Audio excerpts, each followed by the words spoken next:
Welcome to today's meeting of the Budget and Performance Committee. Can I ask everyone to please make sure that your electronic devices are switched to silent mode to avoid any interruptions?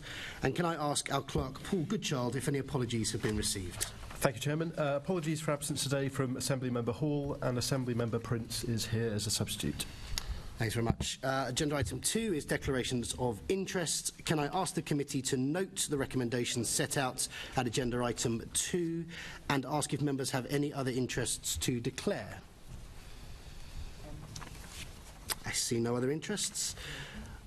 Agenda item 3 is minutes. Can I ask the committee to confirm the minutes of the meeting of the committee held on the 22nd of November 2022 to be signed by me as a correct record? Thank you. 4 is a summary list of actions. Can I ask the committee to note the completed and ongoing actions from previous meetings? Agreed? Thank you. Which brings us to agenda item 5, which is the main area of business, which is a discussion on the draft GLA Group budget from Transport for London. I would like to welcome our guests. I'll go around the table. We've got Enver, Assistant Director of Group Finance and Performance. We've got next to him Seb Dance, who's the Deputy Mayor for Transport. Then Andy Lloyd, welcome, Commissioner of TfL. Rachel McLean, Chief Financial Officer, and Patrick Doig, Group Finance Director of TfL. Welcome and Happy New Year. And Happy New Year to the committee as well. I should have said that. Apologies. We'll start by looking at the funding and financial assumptions for Transport for London. And I'll start with a question to Andy. Andy, you anticipate that ridership will return to 90% of pre-pandemic passenger volumes in 23-24. Can you tell us what this assumption is based on? Good morning, Chair, and Happy New Year to the committee, and thank you for the opportunity to come here today. Firstly, obviously, we've published our first business plan in 3 years, which is an exciting time for TfL on the back of having some certainty following the funding agreement in August. Our ridership assumptions, we have a very highly skilled team in TfL who throughout the pandemic have done some really exceptional work around economic and ridership modelling for the transport network under very challenging situation and circumstances, and as we know, ever-changing situation. And they have come up with this 90% assumption based on their expectations around what ridership is going to do over the course of the next 2 years. There's clearly some risk associated with that. There has been a structural change, particularly in terms of weekday travel, particularly on the tube and the bus network.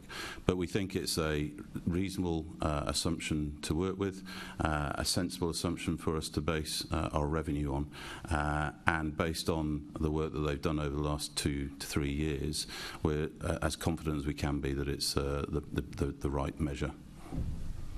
Thanks very much. I was reading this morning that the new work week seems to be Tuesdays, Wednesdays and Thursdays, and so I can see how that presents some challenges. How will you be monitoring how successful that assumption is?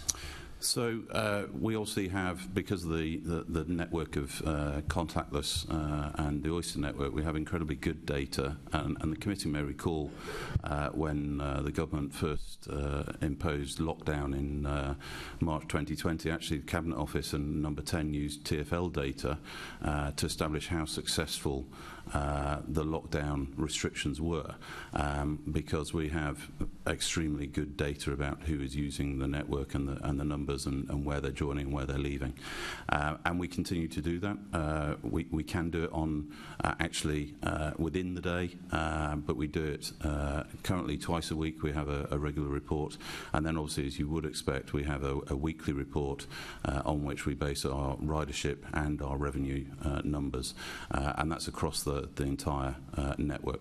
There is some complexity associated with where passengers obviously join from the national rail network, but nonetheless we believe our data is extremely accurate and we have a high degree of confidence in it.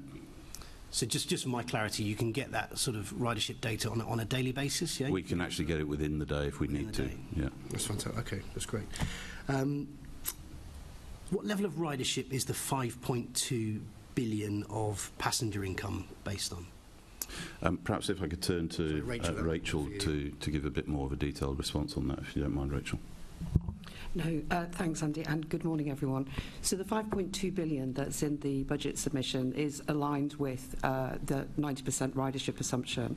I mean, clearly it varies periodically.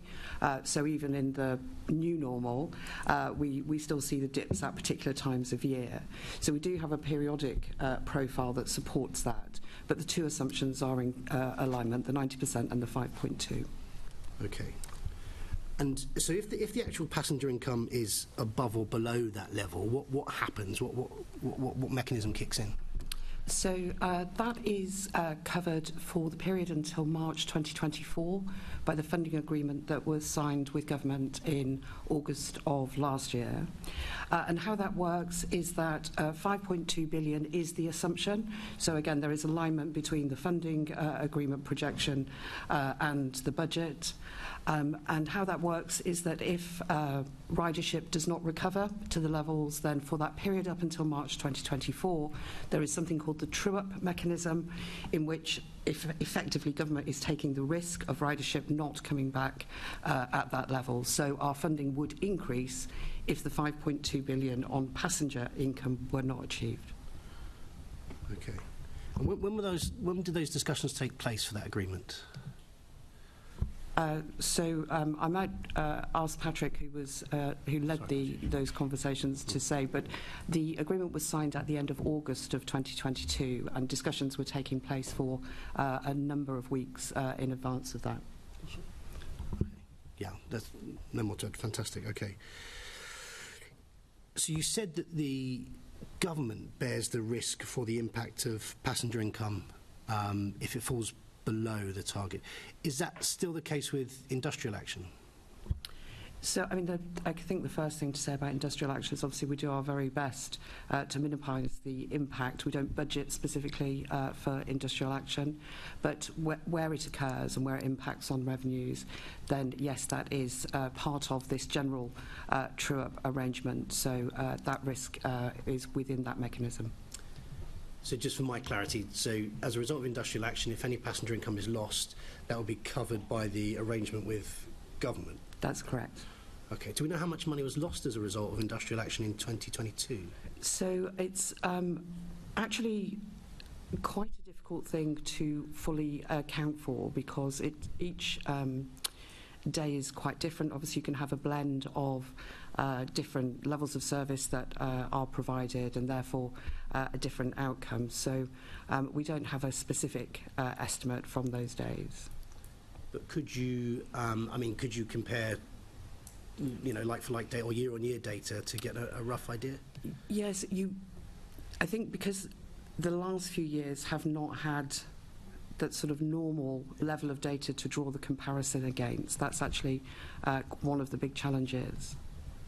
Could you do week-on-week comparisons or month-on-month comparisons, looking at how much the revenue has altered as a result of the industrial actions? Yes. It's quite interesting when Andy was saying earlier, you can get the daily results from ridership, so we can know quite quickly, can't we? Yes. So obviously we can see what's happened in absolute terms, week to week or day to day, and compare one day from one week to the next. But specifically ascribing what is an industrial action effect is not as straightforward. Okay. Has there been any work done to see how much revenue has been lost as a result of industrial action? We have made some estimates over time, but as I said, that has just shown us that there are some challenges with it. Okay, can you share those results with the committee? It'd be interesting, especially if government's underwriting it. It'd be interesting to see what bill the government's picking up as a result of any kind of industrial action, especially as we're hearing that there might be industrial action right through to the summer. I think some of that was talked about today. This is quite an impact, isn't it, on TfL income? So I'd be very happy to take that away and provide some additional information. Okay, thank you. I guess to Seb then, if we sort of pick it up, can you let us know what action is being undertaken by yourself and the Mayor to help resolve the industrial action that we're experiencing at the moment? Congratulations everyone for getting in today, by the way. I know it wasn't easy. So. Yeah, no, well, thank you very much, and Happy New Year to everyone. Thanks for having us here. Obviously, we got in because of the TfL network, which is running very well today, thanks to the heroic efforts of Andy and his team. So, yes, of course. Obviously, with any industrial action, we greatly regret any industrial action that takes place, and are in constant discussion to try and minimise the impact. But obviously this is a dispute that is happening between the national government and the unions, so there is very little direct influence that we can have on that. But as ever, we call on all sides to get around the table and sort it out. Have you or the Mayor met with any of the unions? The Mayor and I meet with the unions regularly on a variety of different issues, and of course we talk about industrial action not just on the TfL network but National Rail as well. But yeah, we're in regular discussion with the unions. Okay, so the Mayor has met with the unions specifically around this current industrial action? Not specifically, but obviously in the discussions he has, it's part of the conversation. Thank you. Okay, thanks for that, Seb. It'd be really interesting, Rachel, if we can have a look at that data to see what the cost to London has been because of those industrial actions. That'd be great. Caroline Pigeon, you wanted to come in next?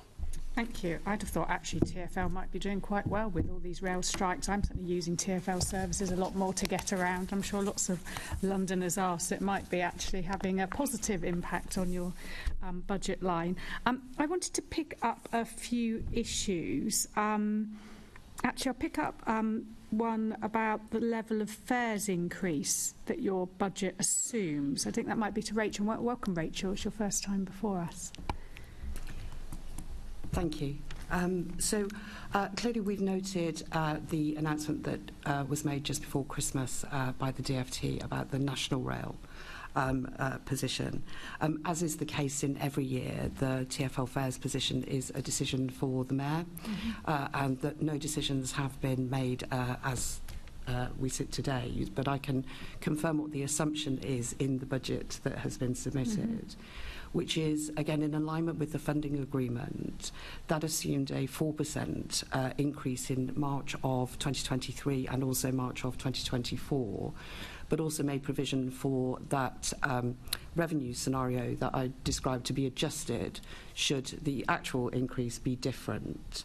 So the budget submission that we have made makes that 4% assumption in the early years, and then in later years reverts to what has been a sort of a standard financial planning assumption of RPI. Okay, but the National Rail fares, it was 5.9%. That's correct. And you're assuming 4%, but that will still have an impact, the 5.9, on travel cards, for example. So as I say, these are decisions which are for the Mayor to make, and so I can only sort of restate what is included in the budget we've submitted. And when are you expecting the Mayor to make that decision? Well, clearly it's in working days' time. It's quite recent that we've had the National Rail, so I'm expecting that we will be doing some options and some analysis work fairly soon. And so, and it will come in the beginning of March or beginning of April? So I believe the DfT decision is for a March implementation, but again, that will be something for the Mayor to It used to always be January decide. In recent years it's shifted. That's correct, It was always the new year. Okay, so we'll look forward to that soon. It might be worth us pursuing, us getting copies of the advice that's provided to the Mayor. A previous budget committee under John Biggs, we won a long battle to actually see that advice and what information was provided, so we might want to pick that up again, Chair. Thank you, Gina. Have you noted that? Thanks. Rachel, does this budget assume a change to the age eligibility and restrictions of use for over 60-year-olds with the 60-plus card and the older person's freedom pass? So the budget assumes that the additional income generation that we've had in previous budget assumptions is maintained, but there are no specific decisions on those issues assumed within it. Okay. Maybe I'll come to Seb on this. It's a political one. Seb, does this budget assume the restrictions continue because a decision hasn't been made yet? No, the budget assumes the additional savings and additional income revenue. but the decision on how that is achieved hasn't been made yet. So that's one of the options that's being considered, but it's not. The decision hasn't been made yet. Okay, but around the 60 plus and older persons freedom pass, there must be some assumption in these figures, presumably, or is that still in the whole to be decided? The assumption's on the amount only. It's not how we get to it. Okay, so that will be part of this decision for March. Okay, that's clear. Thank you. And then, what level of additional government funding have you assumed in this budget to cover inflation under the August agreement? That's for you, Rachel. Thank you. So the funding agreement provides for an inflation mechanism, which is something that in practice we are engaging with government on exactly how that is going to work. We're providing evidence of the impact that inflation has had. In the financial year 23-24, this budget assumes that the delta that TfL is experiencing, which is around about 300 million, is recovered from government under that inflation mechanism. Okay, that's helpful. Thank you. And I don't know whether this is to you, perhaps Andy or Rachel. Have you assumed in this budget, or is it this might again be in this decision that's going to come up in February to then come in March, that TfL will withdraw from the travel card agreement? And what's the financial impact of that? So again, no decision has been made, Caroline. It's again one of the options in the 500 million additional income options, and no decision's been made yet. And is that also likely to be in this bumper decision that the Mayor will be making, probably, I presume, end of January, beginning of February? I think the ideal would be decisions made so that everybody has some certainty one way or the other. So that is my expectation, but ultimately it's the Mayor's decision as to if and when he makes that decision. Okay, lovely. Thank you very much. Thank you. Len, did you want to come in on this? There was a couple of questions and for clarification. There are a couple of questions. If we can just rattle through them rather quickly, it may be that you bat them off to give a written answer. So in terms of just going back to ridership issues, the issue around what national government's estimates, the national systems and rail, how does that impact on your decisions here in London? How does that work?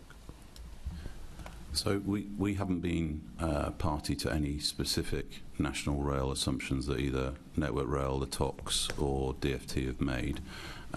When they talk publicly, it's a generic ridership number that covers the whole country, which obviously takes account of long distance rail travel, commuter travel into other major urban conurbations in the UK, as well as into London. So our analysis is purely based on the experience of what we've seen over the last 2 to 3 years and our forecast going forward, because we believe that's the most accurate.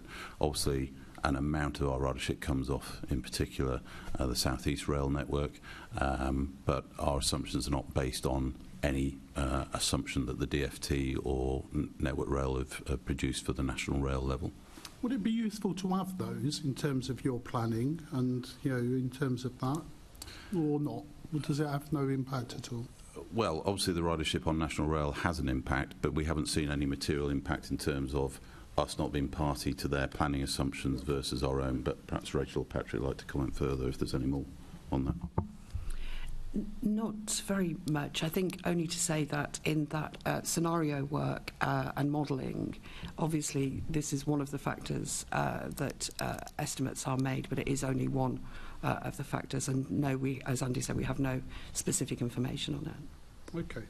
Can we just move on to external pressures and the issues around, one thing we can be sure of, inflation is going up in terms of that. And you may have mentioned it, but I might have missed it in terms of your, in answering questions. So to the extent of external pressures such as inflation on external funding, is that one of the greatest risks as a factor in terms of balancing the budget? What happens when your predictions go slightly wrong and it gets out of kilter with what you're preparing for? How does that work? Really interesting question. I mean, I think, in my experience, there's a number of factors, isn't there, when you're into budget planning. I would say that one of the biggest risks we have is around our revenue and our ridership. As we've already touched on, we're pretty confident around our assumptions on that. What I'm challenging the team to do is how do we grow our ridership and therefore grow our revenues, both our passenger revenue but also our other revenue streams. I would say that is the biggest thing that I'm concerned about. Inflation is a significant risk, and as Rachel has already touched on, we have a mechanism in the funding agreement that government will offset an amount of that is capped in the current year, but for the next budget year there is no cap, but it is the delta between our budget assumption and any growth beyond that. Is for us as an organisation to minimise and mitigate that risk as best we can, as you would expect us to do with our supply chain and our partners that we buy services from, as well as those who provide services on TfL's behalf, such as our concessions, etc. But we do ultimately have, under the terms of the agreement, the ability to have a conversation with government around them offsetting whatever that delta is. Okay. And then can we just quickly turn to the over 60s pass? So what would be the cost if we did reintroduce the 24-hour issue of the over 60s pass? What's the figure that you would? Sorry, I know, Rachel, you're shaking your head before I even finish my question, but you must have had some working assumption of what it have cost when you made the cut. So give me that figure if you haven't got another figure, and then you can revise it in a written explanation. So what would be the cost if we reintroduce the over 60s pass? The reason Rachel was shaking her head is I said, have we got that figure with us? She was shaking her head. So I think we'll have to provide that in a written response if we may. Fine. Okay. All right. And then finally, Chair, in terms of that, no, we'll follow up on that on a written question. Yeah, that's fine. Thanks very much. I saw Caroline Russell next and then Keith Prince. Yeah, just good morning, everyone, and just a couple of things to clarify. So looking at the TfL funding deal, it says that the passenger revenue scenario will be updated based on the national rail fare increase. So does that mean that the Mayor has to consider that, and that he risks needing to find having to find further funding to have a fare increase that's lower than the government's 5.9%? If I may, I'll ask Rachel and Patrick to comment on that. Good morning. Yes, that's correct. So the funding settlement was set before the national fare increase was known, but it does provide that adjustment as you've set out, that our revenue scenario will be adjusted for the actual increase of 5.9%, but it remains the Mayor's decision on TfL fares. If the Mayor chooses to match that 5.9%, the funding deal will effectively stand in terms of the quantum received for TfL. And if the Mayor chose to go for a lower fare, TfL would receive less funding, and if the Mayor went for a higher fare, TfL would benefit from that upside. But it remains the Mayor's decision to set the fares for London. Sorry, so just to be clear, if the Mayor chooses a lower funding increase, that actively decreases the amount of funding that comes from government? Yeah. That's correct. Okay, thank you. That's very useful. And then just one other point of clarification: if the paper travel cards end up being removed, have you made any assessment of the implications of that for visitors to London, and in particular also for disability groups? I think there was a story over Christmas of people at Heathrow sort of struggling with one debit card between them to access the system, and sort of paper travel cards are used quite a lot by people visiting our city. So is there any what's going on there? So any decision or recommendation of that nature needs to be fully assessed under an EQIA, and that work is underway to assess what the impact would be, so that when the Mayor is presented with that information, he has the full picture for him to make a decision one way or the other. Okay, so when in terms of overseas, I'd have to check that. I don't know if we've checked that specifically. Well, it would be great. I thought that is an important thing to check. When do you think that work will be finished? It'll need to be finished within literally the next 2 or 3 weeks to enable the decision to be made. Okay, thank you, Chair.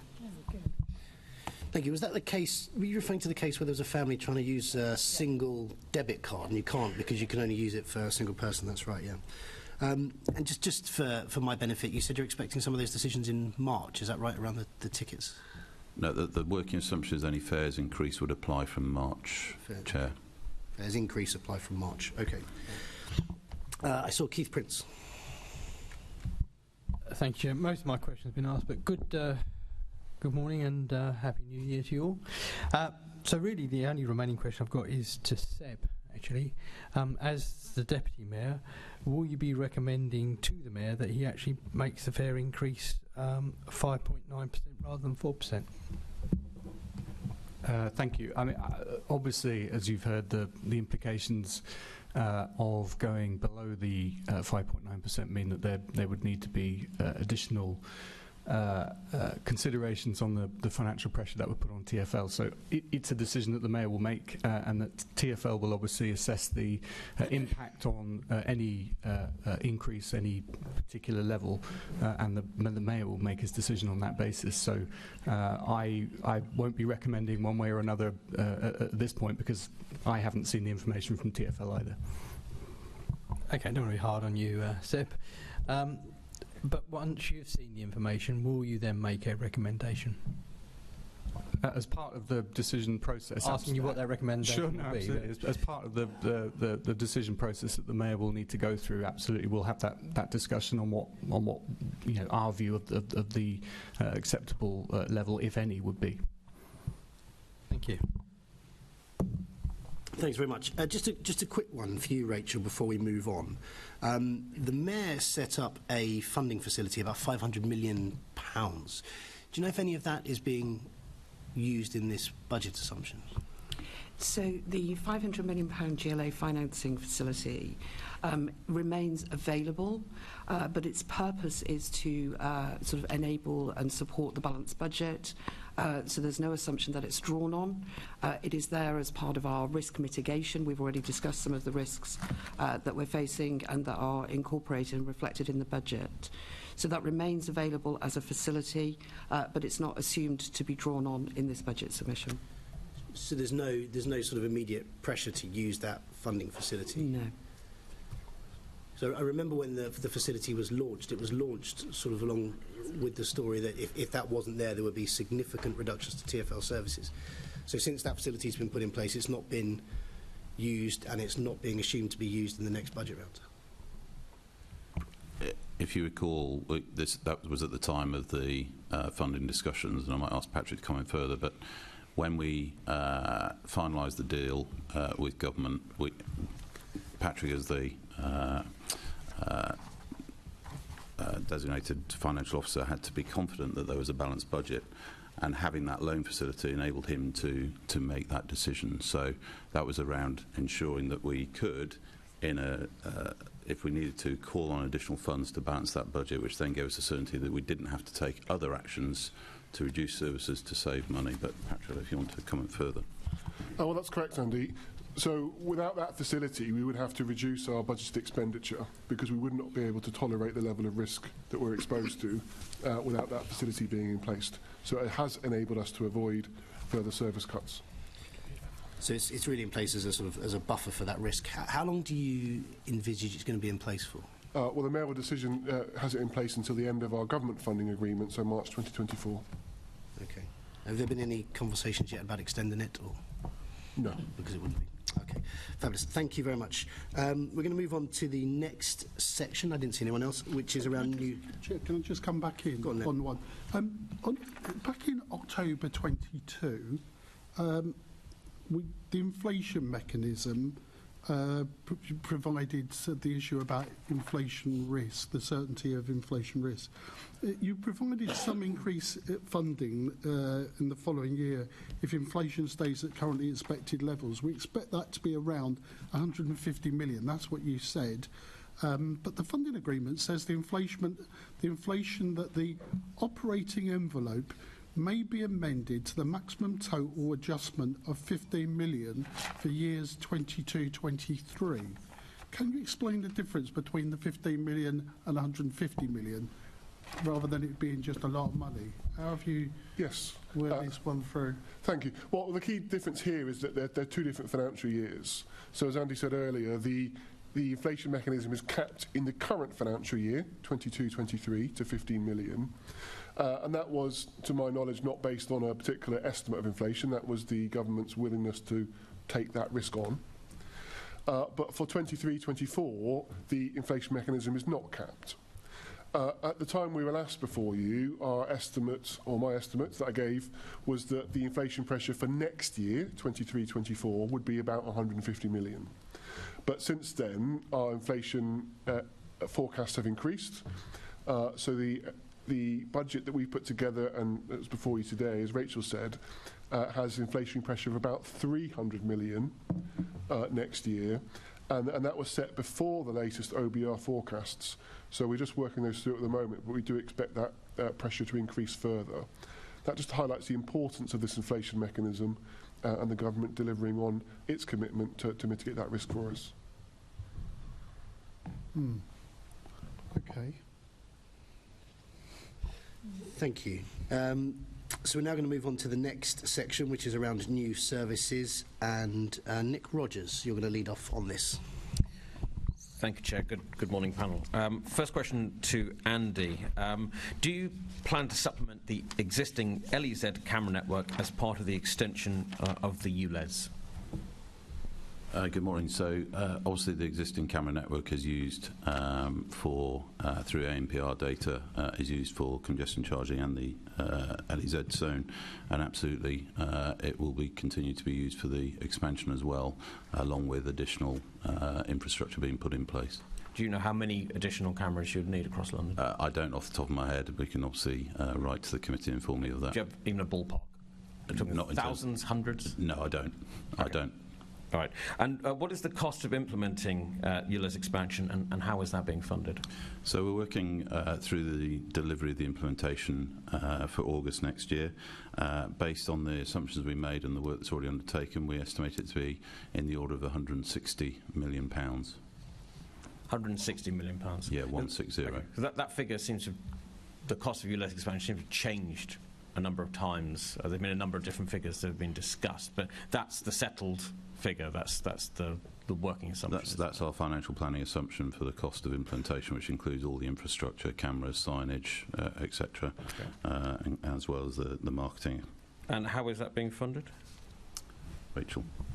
Yeah, thank you, and good morning. So the assumption within the budget is that that implementation costs will be funded through use of the GLA Green Fund, the Green Bond, with the repayment occurring over the life of the environmental benefits.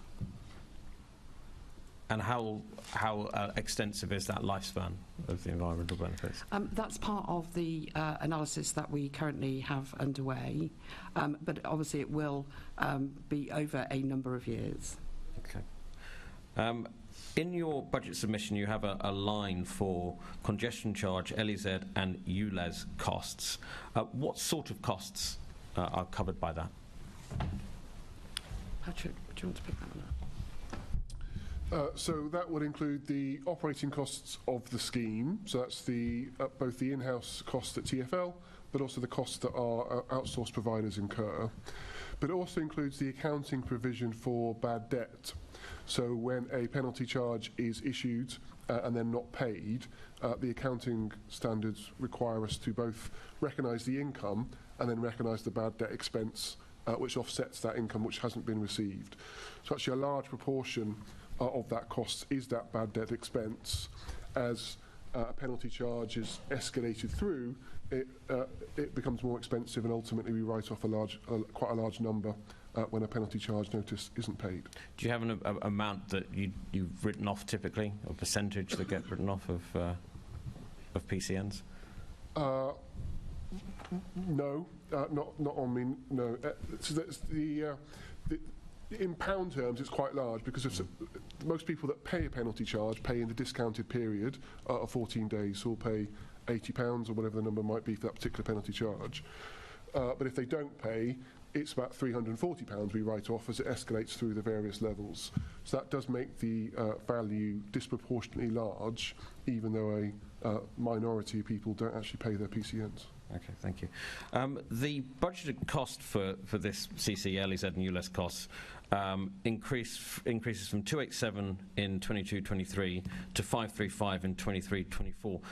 Does that simply represent the additional costs you anticipate from the expanded zone, or are there other reasons why that number goes up by quite a lot? So there are no other road user charging schemes assumed in 23-24 or throughout the plan. The only other road user charging scheme that's assumed is on the tunnel charging for Silvertown and Blackwell right at the end of the plan. But no, there are no changes to the schemes other than those that have already been announced. Okay. And the forecast spend for 22-23 is 421, which is quite a bit higher than was originally budgeted for. Is there any particular reason for that? What we've observed is that twofold. The level of contraventions for the ultra-low emissions zone, so that is non-compliant vehicles that aren't paying the charge, has been slightly higher than we expected. So we are issuing more penalty charges, so our other income is also higher than budget.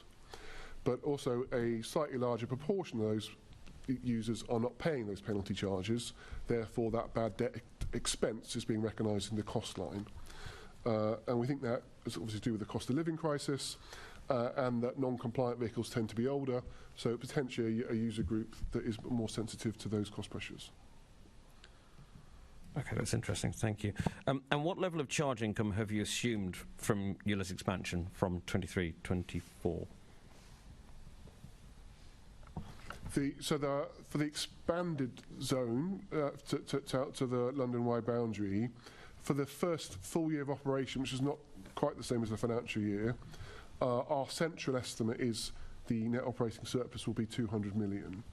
But what we've experienced with these schemes is that it's very hard to estimate them accurately, given it's a combination of volumes, compliance levels, contravention levels, payment rates on PCNs. So there is a pretty broad range around that estimate of probably plus or minus 50%, and we have experienced that level of variance on the previous versions of the scheme. So we will have a much clearer idea once the scheme goes live. Okay, so I mean that's quite a large variance. So it must then be even harder to look longer term. But you do have the ULEZ. The point of the ULEZ is that it should have diminishing financial returns. That's the entire objective of it. Do you know at which point, how many years down the lifespan of the scheme, do you expect the returns to effectively become negligible? It's about 2027. So 2027. But it's a very steep drop-off after the scheme goes live, because we've seen, both for the North-South Circle and the original zone, a significant step change once the scheme goes live, both in the preceding weeks and the weeks shortly after go live.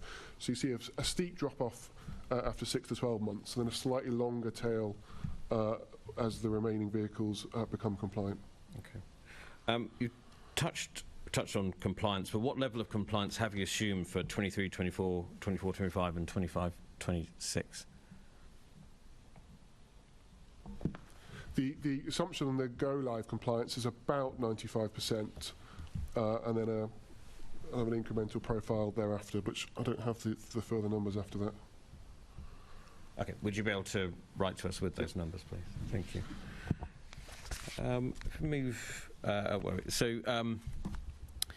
Sorry, can I just come back on the camera numbers? I've found the number for you. Sorry. So it's in the order of 2,750 additional cameras. additional cameras. And do you have, I appreciate you don't have them, might not have them with you and it would take too long anyway, but do you have a borough breakdown of how many additional cameras in each borough? I definitely don't have that to hand. Would you be able to write to us? Yeah, I would imagine we can do that. That'd be great. Thank you very much. So the go-live date is scheduled for the 29th of August 23. What, I think that's probably one for you, Andy, what are the risks to that date, and how would any delay in implementation affect income from the scheme? So the go-live date's obviously been put together based on the implementation plan, the ability to install the infrastructure and deliver it, as well as make sure that we raise the awareness and the appropriate marketing across London. So we're confident that we can hit that date, and we don't see any significant risk to that at the moment. Okay, if I pose the same question to Seb, are you fully confident from a political angle that the expansion will go ahead, and what political risks can you foresee at the moment to this project? Yeah, there's always a risk with any new project in terms of public awareness and ability to respond and so on. But taking everything into account, the length of time needed for the physical implementation and the preparedness of public messaging, I'm confident that we can make the date of the 29th of August. Thank you. So Andy has said in the order of 2,750 additional cameras, some of which will have to go into boroughs which are publicly opposed to the scheme. So what discussions are you having with those boroughs who do not want additional cameras in ULEZ expansion? I mean, the number is very small of boroughs that have said that they won't or wouldn't want to. But the discussions we're having at the moment are based on what we think boroughs are prepared to do at the moment, and what we might need to do in the event that that boroughs don't want to cooperate. I mean, there are powers that we have, but we don't want to use them. Ultimately, it's better for everyone if boroughs can cooperate with us, as indeed the vast majority are. And what are those powers, and what would they look like if you had to use them? Well, I think we have the, I can't remember the exact term of, under the Local Government Act, but we have a range of powers that we have at our disposal to be able to put the infrastructure in on TfL roads, for example. But as I say, for the full range, it's better if we have the full cooperation of each and every borough. Okay. What about borough roads? Because presumably you'd need cameras to be installed on borough roads. Sure. I'm not au fait with whether or not we would need full cooperation of boroughs on borough roads, but I can get back to you on the exact specifics of what we can and can't do. That'd be useful. Andy, I don't know if you know offhand whether you have the... I don't. I mean, clearly my team are continuing to liaise with all the boroughs, and as Seb has said, I hope we won't need to go down that route, and that we'll be able to get to a place where we can get the infrastructure put in place. I don't know the specifics myself, but as Seb said, we can clarify that if it had to come to that, but I really hope it doesn't need to. But, I mean, going back to Seb, there is a possibility, one might say a likelihood, of TfL having to install ULEZ infrastructure in boroughs which the council has said they don't want it, and where residents have said they don't want it. Is that a particularly good look?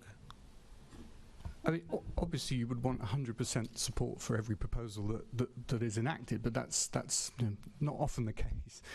So, yeah, clearly we would want a situation where people are fully supportive of the scheme.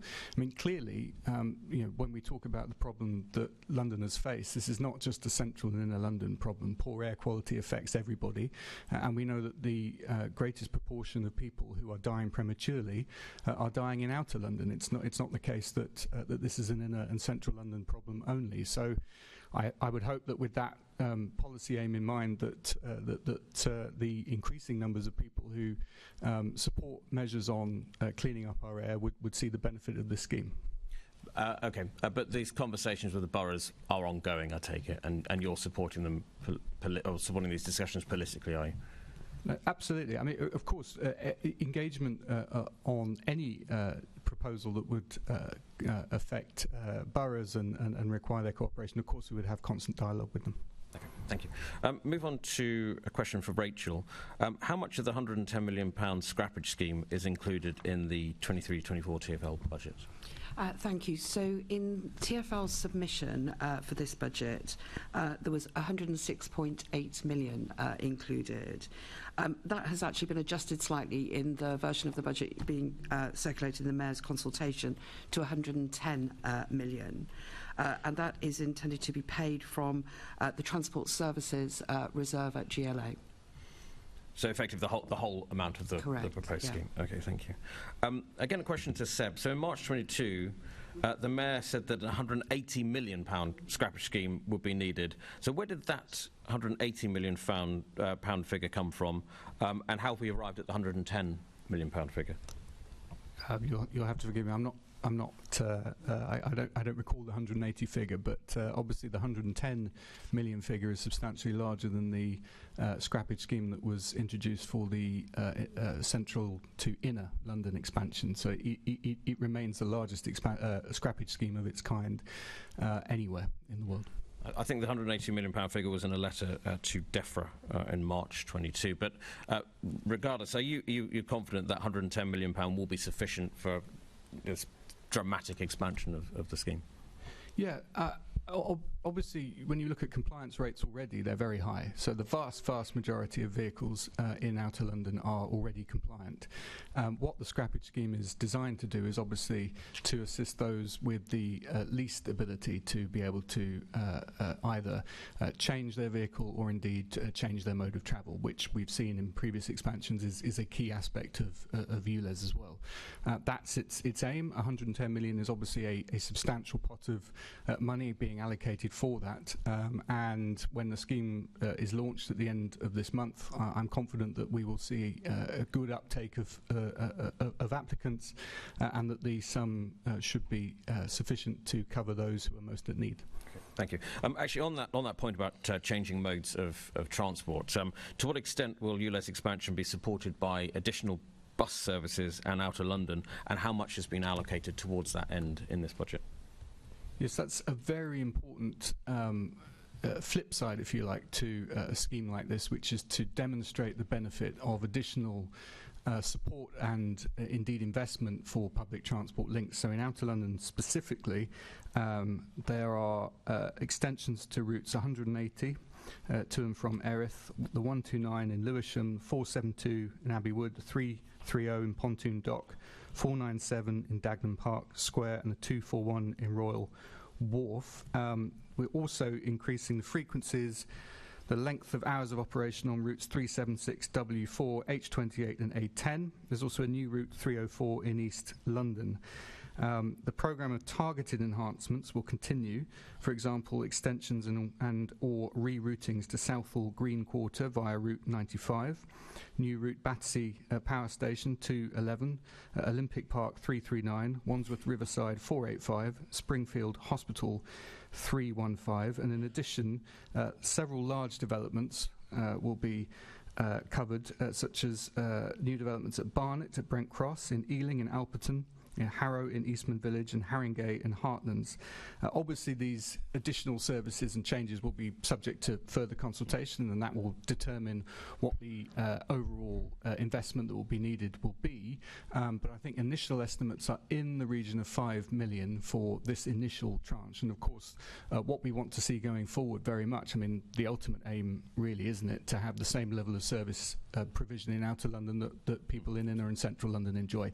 Ultimately, we need to be able to provide the alternatives to private car travel where necessary, and the bus is a key component of that. Okay. So there's quite a lot of detail in what you just gave. Would you be able to write to us with that information? Absolutely. That'd be great. So there's clearly a lot of work going on this. When did you start planning for these changes? Well, TfL constantly review the bus service in all parts of London, and when it comes to Outer London, the Mayor has long had the goal of increasing the services, both frequency and number. So there's no specific point at which plans for increasing bus services in Outer London started, or they've been ongoing for a number of years, and obviously will continue. What the a part of the decision of to expand the ULEZ that the Mayor has made. A part of that is to enable further increases further down the road. As we know, any income from the ULEZ needs to be put back into the transport system, so it's very much part of the consideration that he would have made when he made the decision. Okay, thank you very much. Next question will be, I think, for Andy and Rachel. What passenger income have you assumed from the Elizabeth line in 23-24? Thank you. So the Elizabeth line, obviously in the current financial year, the central section opened and passenger numbers and revenues have trended above what we had budgeted, so we've reflected that going forward into future years. So next year, the passenger income assumption for the Elizabeth line for the full year is about 550 million, and then it continues to grow beyond that in future years. Thank you. And what's the current expected start date for direct services from Shenfield through to Heathrow? So the current expectation is May 23 for the opening of those services, including that end-to-end journey from Shenfield through to Heathrow. The other change that will occur is currently the peak services are 22 trains per hour. That will increase to 24 trains per hour. But again, with it being May, you won't quite get the full year effect in the financial year. And would there be a there would be a financial impact if it was delayed. Do you know what that would be? So there's two potential risks. So firstly, on the capital costs of completing the Crossrail programme, those costs have actually been coming down in recent periods, but there is a risk if the date were to go back. But obviously the programme is getting much smaller with as it demobilises, so that cost pressure would have to be managed, but it's relatively small.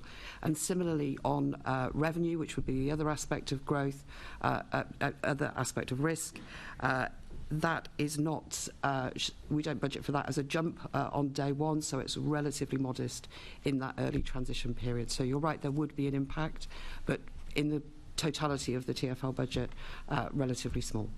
Thank you. Thank you very much, Chair. Thank you. Right, I have a number of colleagues who want to come in. I've got, in order, Caroline Russell, Caroline Pidgeon, Umesh Desai, Linda Vell and Keith Prince. So we'll start with Caroline Russell. Thank you, Chair. And just very briefly, I wanted to pick up on the bus services, Seb. So constituents often write to us asking for improved bus services, particularly in outer London.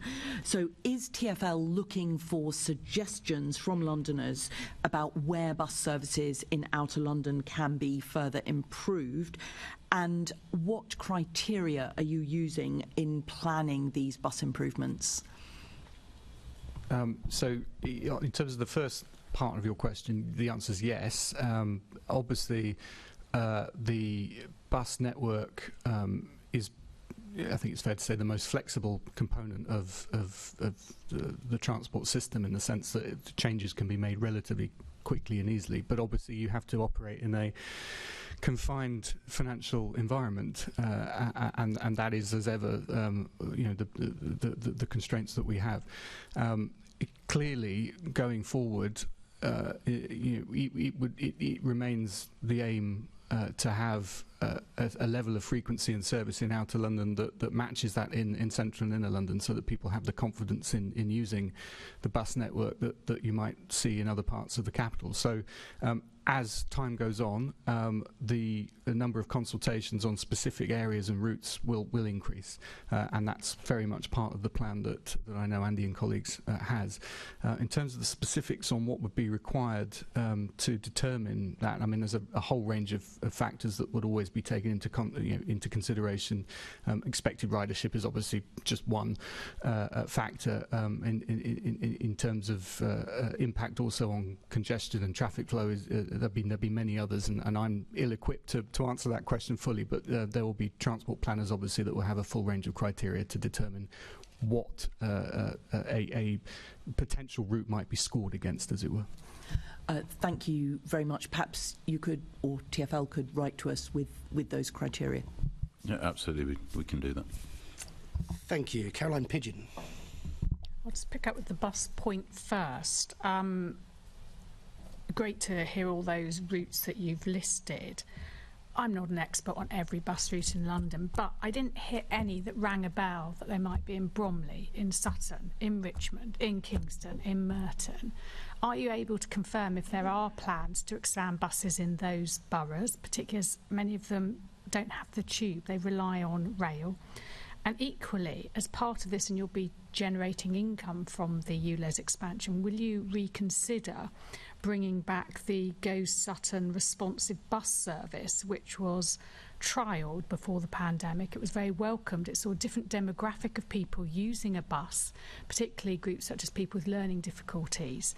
And that could be something that would really help people in that borough to sit alongside your ULEZ expansion.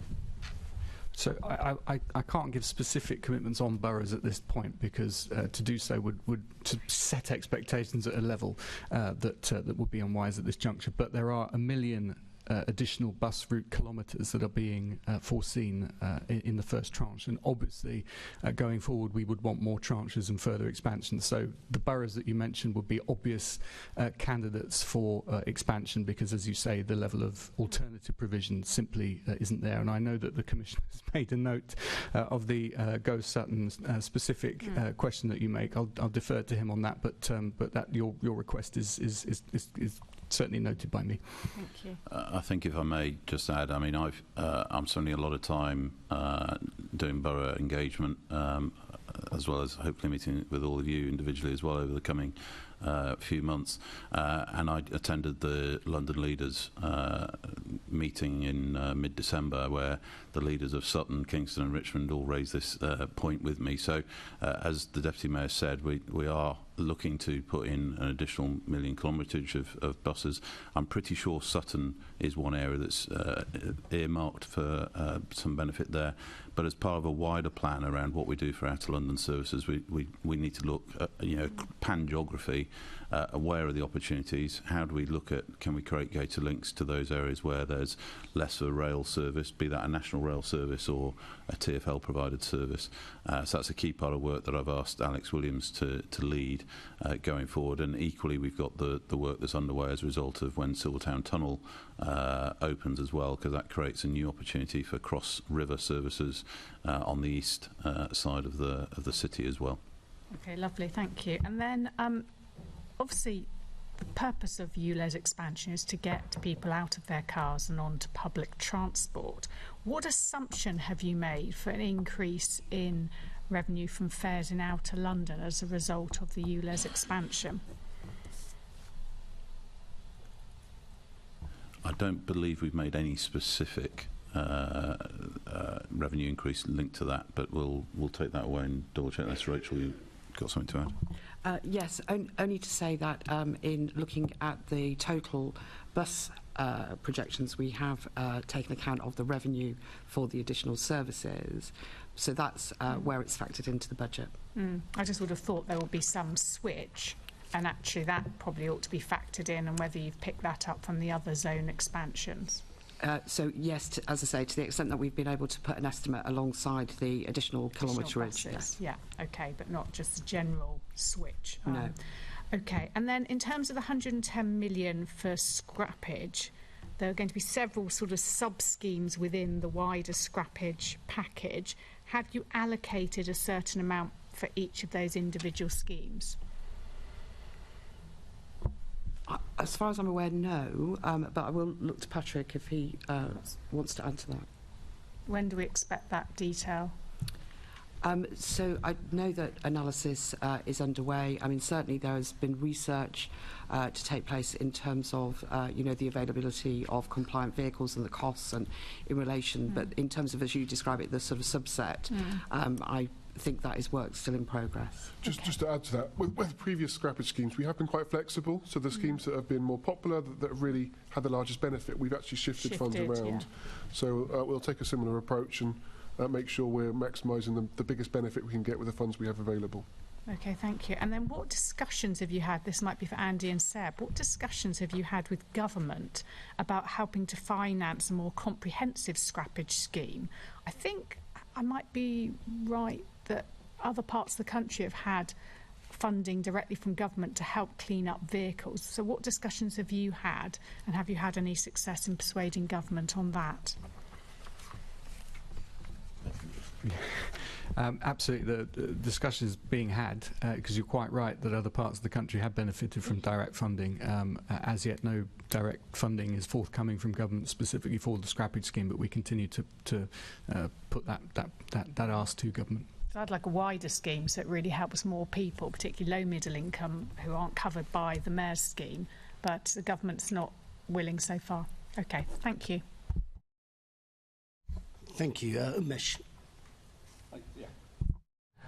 Thank you, Chair. Good morning, panel. I've got 3 points to raise. Seb, if I could start off with you. Thank you for the information you've given us about additional bus services, and particularly the reference to the Royal Docks, Royal Wharf, and Dagenham in particular. But can I stress the importance of politically messaging this and getting, not just writing to us, but getting this information out to the wider public? Because there is this thing on social media, and in some cases from people who should know better, that the Mayor is going to use additional, the ULEZ income on his vanity projects and so on. So I think we need to counter that, and today you've given us some solid, concrete information that benefits all, all boroughs all over London. My second point is, question is to you, Rachel. Just going back to the scrappage scheme. Sorry, Seb, did you want to respond to that before I come to Rachel? I agree. That's it, thank you. Rachel, what assessment has been made of the average car prices in relation to 2019 prices, and how has this fed into the likely offer of the scrappage scheme? Yes, so as with previous schemes, there has been specific research undertaken about the availability and pricing of compliant vehicles. That indicates a range starting at about £800, but obviously going then upwards, but that's where it starts. So the £2,000 level was, considered to be the right assumption. That has actually been validated by some survey work by the Car and Motorcycle Scrappage Survey, which indicated that 57% of people who participated in the survey thought that the scrappage schemes had been either reasonable or very reasonable. So that's the basis of the work we've done so far. Okay, thank you. And my final question is to either Seb and or Andy, going back to the expansion of the ULEZ. And we already touched upon this. We talked about air quality, and you've given us figures up to 2027. But in very simple language, especially to Londoners out there, and there's a lot of criticism of the expansion of the scheme. How will the performance of the ULEZ be assessed? What metrics are going to be used? When will it be reported upon? Very simple sort of criteria to assess the success of what is, a controversial scheme, whether you support it or not. Thank you. So, as TfL did when the inner and central zone was done, that the performance of the scheme will be rigorously monitored, and we will report that in due course. Its performance is assessed against the main objective of the scheme, which is to reduce the air pollution and improve the air quality, and also by limiting the number of older, more polluting vehicles on the road. So they'll be the key metrics. But we will publish that information once the scheme's up and running, and we're able to demonstrate the performance of the scheme. Well, the final point, and this again applies to not just the transport, but other parts of the GLA family. The messaging is so important. Thank you. Thank you, Chair. Thank you. Len, you want to come in next? Just to clarify, the legislation that you're proposing on the ULEZ scheme would have been brought in by a Conservative government in the last 12 years. And in doing that, can you outline, I think it's a question to you, Seb, about the government's support for clean air and what they're trying to do, because of course they are supporting, rightly as the Assembly member opposite said, supporting other local authorities outside London with the support for scrappage schemes with national money going in, unlike here in London. I'm not sure what the difference is. So can you just explain that as well? Maybe it might be important for the colleagues, Conservative colleagues on this committee, to understand that, of where government is on clean air issues and ULEZs across the country. Sure, thank you. I won't comment on the politics, but suffice to say that the overall aim of reducing the numbers of the oldest and most polluting vehicles on our roads is a shared aim between this City Hall administration and national government. And obviously we hope to work with national government in order to achieve that, and a key part of that would be further support for the scrappage scheme. As I say, the scrappage scheme that we have already, I think, will cover the vast majority of people who need it, but it would be wonderful, wouldn't it, to remove even further number of vehicles that are polluting on our streets. Ultimately, it's not a political question as to whether or not we want clean air. Everybody supports that aim. What I hope is that people will see the benefits of this scheme and expanding it for the purposes that it's intended, namely to clean up our air. We've seen already enormous benefits in central and inner London, which far exceeded the initial projections.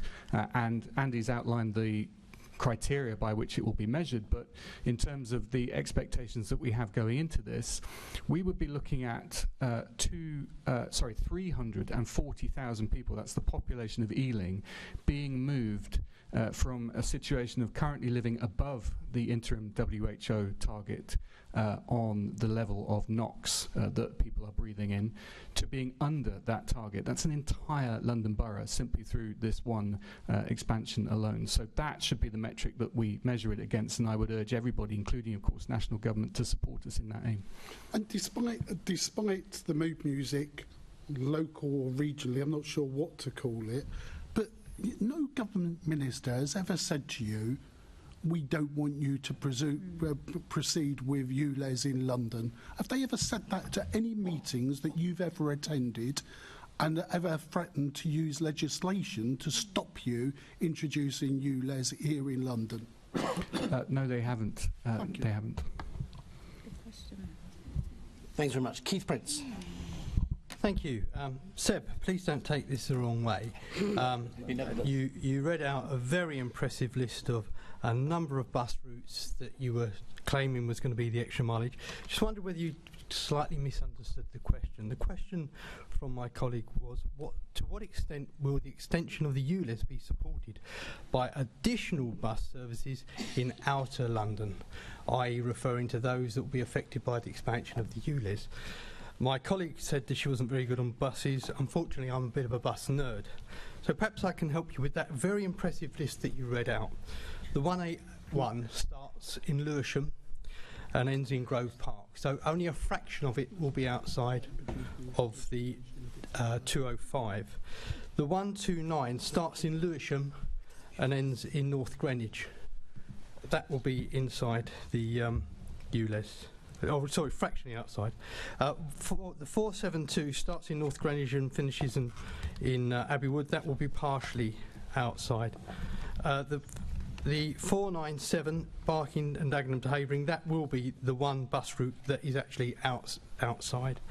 The 421 is Stratford to Prince Regent, inside. The 376 fully inside. The A10 is a Heathrow bus service, and the 304 Manor Park to Custom House is inside. So only one of those bus routes actually qualifies as being any kind of improvement to outer London. So in all seriousness, Seb, can I ask you and the Mayor, on behalf of all my colleagues who represent outer London, can we actually have some bus services in outer London, please? Because I think the 497, I think you just said was a slight increase in frequency, but I wasn't able to write everything you said down quick enough. No, don't worry. It's a fair point, but I said the 180, not the 181. But the 118. Yeah, but those 180. Oh, 180. But the routes that you mentioned are actually those that have been enhanced already throughout the course of 2022. So when we talk about the additional 1 million bus kilometres, we're actually talking about new additional services which I haven't listed and which I haven't got a list of in front of me, but which we can certainly get to you, because the point you make is right, that we need to focus on outer London, but that's where the envisaged tranche of expansion is. Yeah, the 118 is more than to Brixton. 180, sorry. 180. 80. Oh, that is a North Greenwich bus. That goes from Erith. Yeah, Millennium Village to Erith. So again, that's inside, isn't it? The 205. No, it's not. It's not outside the 205, though, is it? No, just a bit of it is outside the 205 because the North Greenwich is inside 205. I think the Commissioner can clarify. The point I'm making, the question really was around how many services, how many additional services we're going to get in outer London as a result of the ULEZ and those boroughs that are affected by the ULEZ. And what this has shown is none of those routes, with the exception of one, is outside of the ULEZ fully. And so we're just asking you very politely, can we have, because unlike inner London, where you've got the options of buses and trains, not always tubes if you live in South London. Why would you? But in places like Havering, we don't have the bus services that get us from north to south. You can't get from Harold Hill to Upminster. You just can't move around, so we don't have that luxury. So you're absolutely crucifying by this ULEZ. You're crucifying our businesses, you're crucifying our charities, and you're punishing the disabled, and I just want to make that very clear to you. Well, just on your initial points, you are asking very politely, apart from the South London reference, which I shall overlook. I don't mean it. I lived in South London. No, the additional bus kilometrage, 1 million additional bus kilometres is in outer London. I just don't have the full proposals, but some of the areas that I mentioned, Brent Cross, Alperton, Eastman Village, and Heartlands and Haringey, they are the areas, some of the areas that have been outlined as part of that expansion. But I think Commissioner wanted to come in on some of the specific. Well, no, I was just going to say, reinforce the message of we are working towards 1 million extra kilometres in 2023, specifically in outer London, in a number of areas, and we'll come back to the committee when we've got that finalised. And then beyond this year, we've got more plans to introduce more services along the lines I spoke to Assemblyman Pigeon about. Some of those in the southwest. We'll clearly look in the east, particularly Silvertown Tunnel is a massive opportunity for us to improve bus services cross river on the east of the city, and there's a lot of work there. And we're equally working with a number of both TfL's own property arm, but also other major residential and commercial developments to see how we can provide additional bus services as those new developments are completed, hopefully with some of those third parties providing the funding to enable us to introduce enhanced and improved and new bus services in those areas. Yeah, that is part of the problem, Andy, because in Havering, Redbridge and even Barking and Dagenham, which my good friend represents, we don't have a means of crossing the river, and when we do, we're going to have to pay for it. So thanks for that. Thank you. Right, I'm getting a touch concerned about time, but Caroline Russell, you wanted to come in here. Yeah, sorry, just while we're on buses, I just wanted to go back to the 5.9% fares increase, because can that be on average, so that you've got some flexibility to, for instance, keep bus fares lower and put up tube fares more? And does the travel card agreement decision help you with that with that kind of flexibility? So there is the flexibility to do a different price increase across the different modes, and that's again a decision for the Mayor to take. We will obviously, as TfL, show the range of options that are available.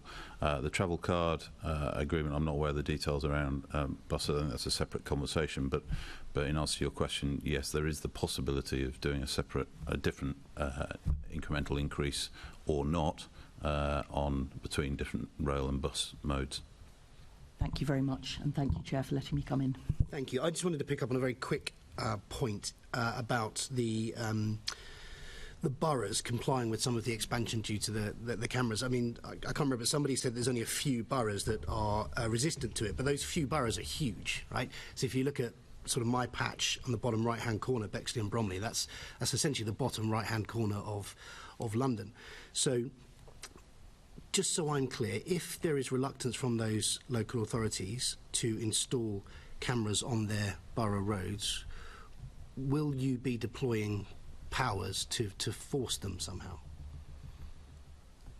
Andy, if you want to take that. I haven't got to a place where we're seriously considering that because I think it's still relatively early in the engagement period with those boroughs. I personally haven't met with the leaders of those boroughs. I would certainly hope to do that if my own team can't get to a place whereby we can reach agreement. I think the thing that's really important here is we recognise what we're trying to do here is improve air quality, improve the health of the city, and I really hope we don't have to go down that route. But I think, as somebody said earlier, everybody's very keen to help with air quality. It's the method by which you do it, which comes back to an expanding camera network, and whether or not that's the best way to do it. So there was an expansion of 2,750 cameras. How many cameras are there currently in the, well, let's say the expanded ULEZ zone to North and South Circular? I don't have that number to hand, but we can come back to you in writing afterwards. Because I think, I mean, if you think of, like, if you take London as a sort of circle, if you will, you know, as you increase the circumference of that circle, the amount of area you have to cover is huge. So it's whether or not those 2,750 that's enough cameras to cover it. Do you create rat running possibilities where you've got areas that are not covered and therefore you force traffic through those areas? We believe that on the implementation plans we have at the minute, it's sufficient to cover the whole area as long as we're able to install it across the whole geography. So there is a risk there, isn't there? Well, there's two risks, I would say. One is if boroughs refuse to engage and we get into a delay in one area, the risk is that actually those boroughs see increased traffic themselves, because you could end up with, in the worst case hypothetical scenario, you could end up with scenarios where one part of London doesn't have cameras and doesn't have enforcement, and therefore that borough becomes a rat run in itself. Now, I really hope we don't get into that situation. So there could be some parts of London where people could drive into for free? Hypothetically, but clearly that's not our planning assumption, and I would really hope that we would get to a place where we'd reach agreement with all the boroughs and able us to implement fully. Okay, and the numbers with Patrick said that by about 2027, we're going to see a level of compliance with the vehicles to the extent where that revenue is going to drop off. Was that right? Yes, although, as I said, it is uncertain, but that was our estimate as we put together for the consultation. I get that it would be an estimate. So then what happens to those thousands of cameras in 4 years' time when you've got high levels of compliance? Well, the system will still stay live and active, because that's the deterrent to stop vehicles. Because bear in mind, there will be vehicles outside of London that may not be compliant. If we turn the system off, then that could lead to vehicles still coming in and actually undoing all the good work that's been put in place. But the expectation is the revenue that would be generated wouldn't be anywhere near enough to cover the... Yeah. Okay. Thank you. Right, look, we're going to move to the financial sustainability section. After this, we're going to take a little comfort break, so that's no pressure on myself and Kupresh, but everyone's now going to be looking at us. So I'll start with Rachel. The TfL 22-23 forecast includes 865 million of extraordinary government support, which we will not receive next year. Can you summarise the changes that allow TfL to balance its budget for 23-24 without this funding? Yes, thank you. So the first thing to say is that on the operating account from 23-24, we expect to move into operational financial sustainability.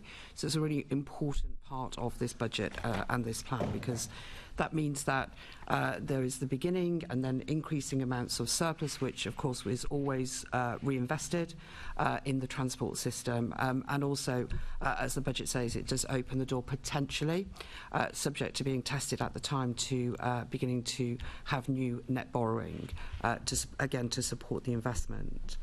So the funding settlement does continue to provide 565 million, which is addressed to the capital account. So that's one of the big changes. And then additionally, we've already discussed the around about 300 million of inflation mechanism that we are seeking to have agreed with government. I do want to say this is a period of great uncertainty. As Andy has said, there has been a really strong track record, actually, in forecasting the ridership and therefore the revenues.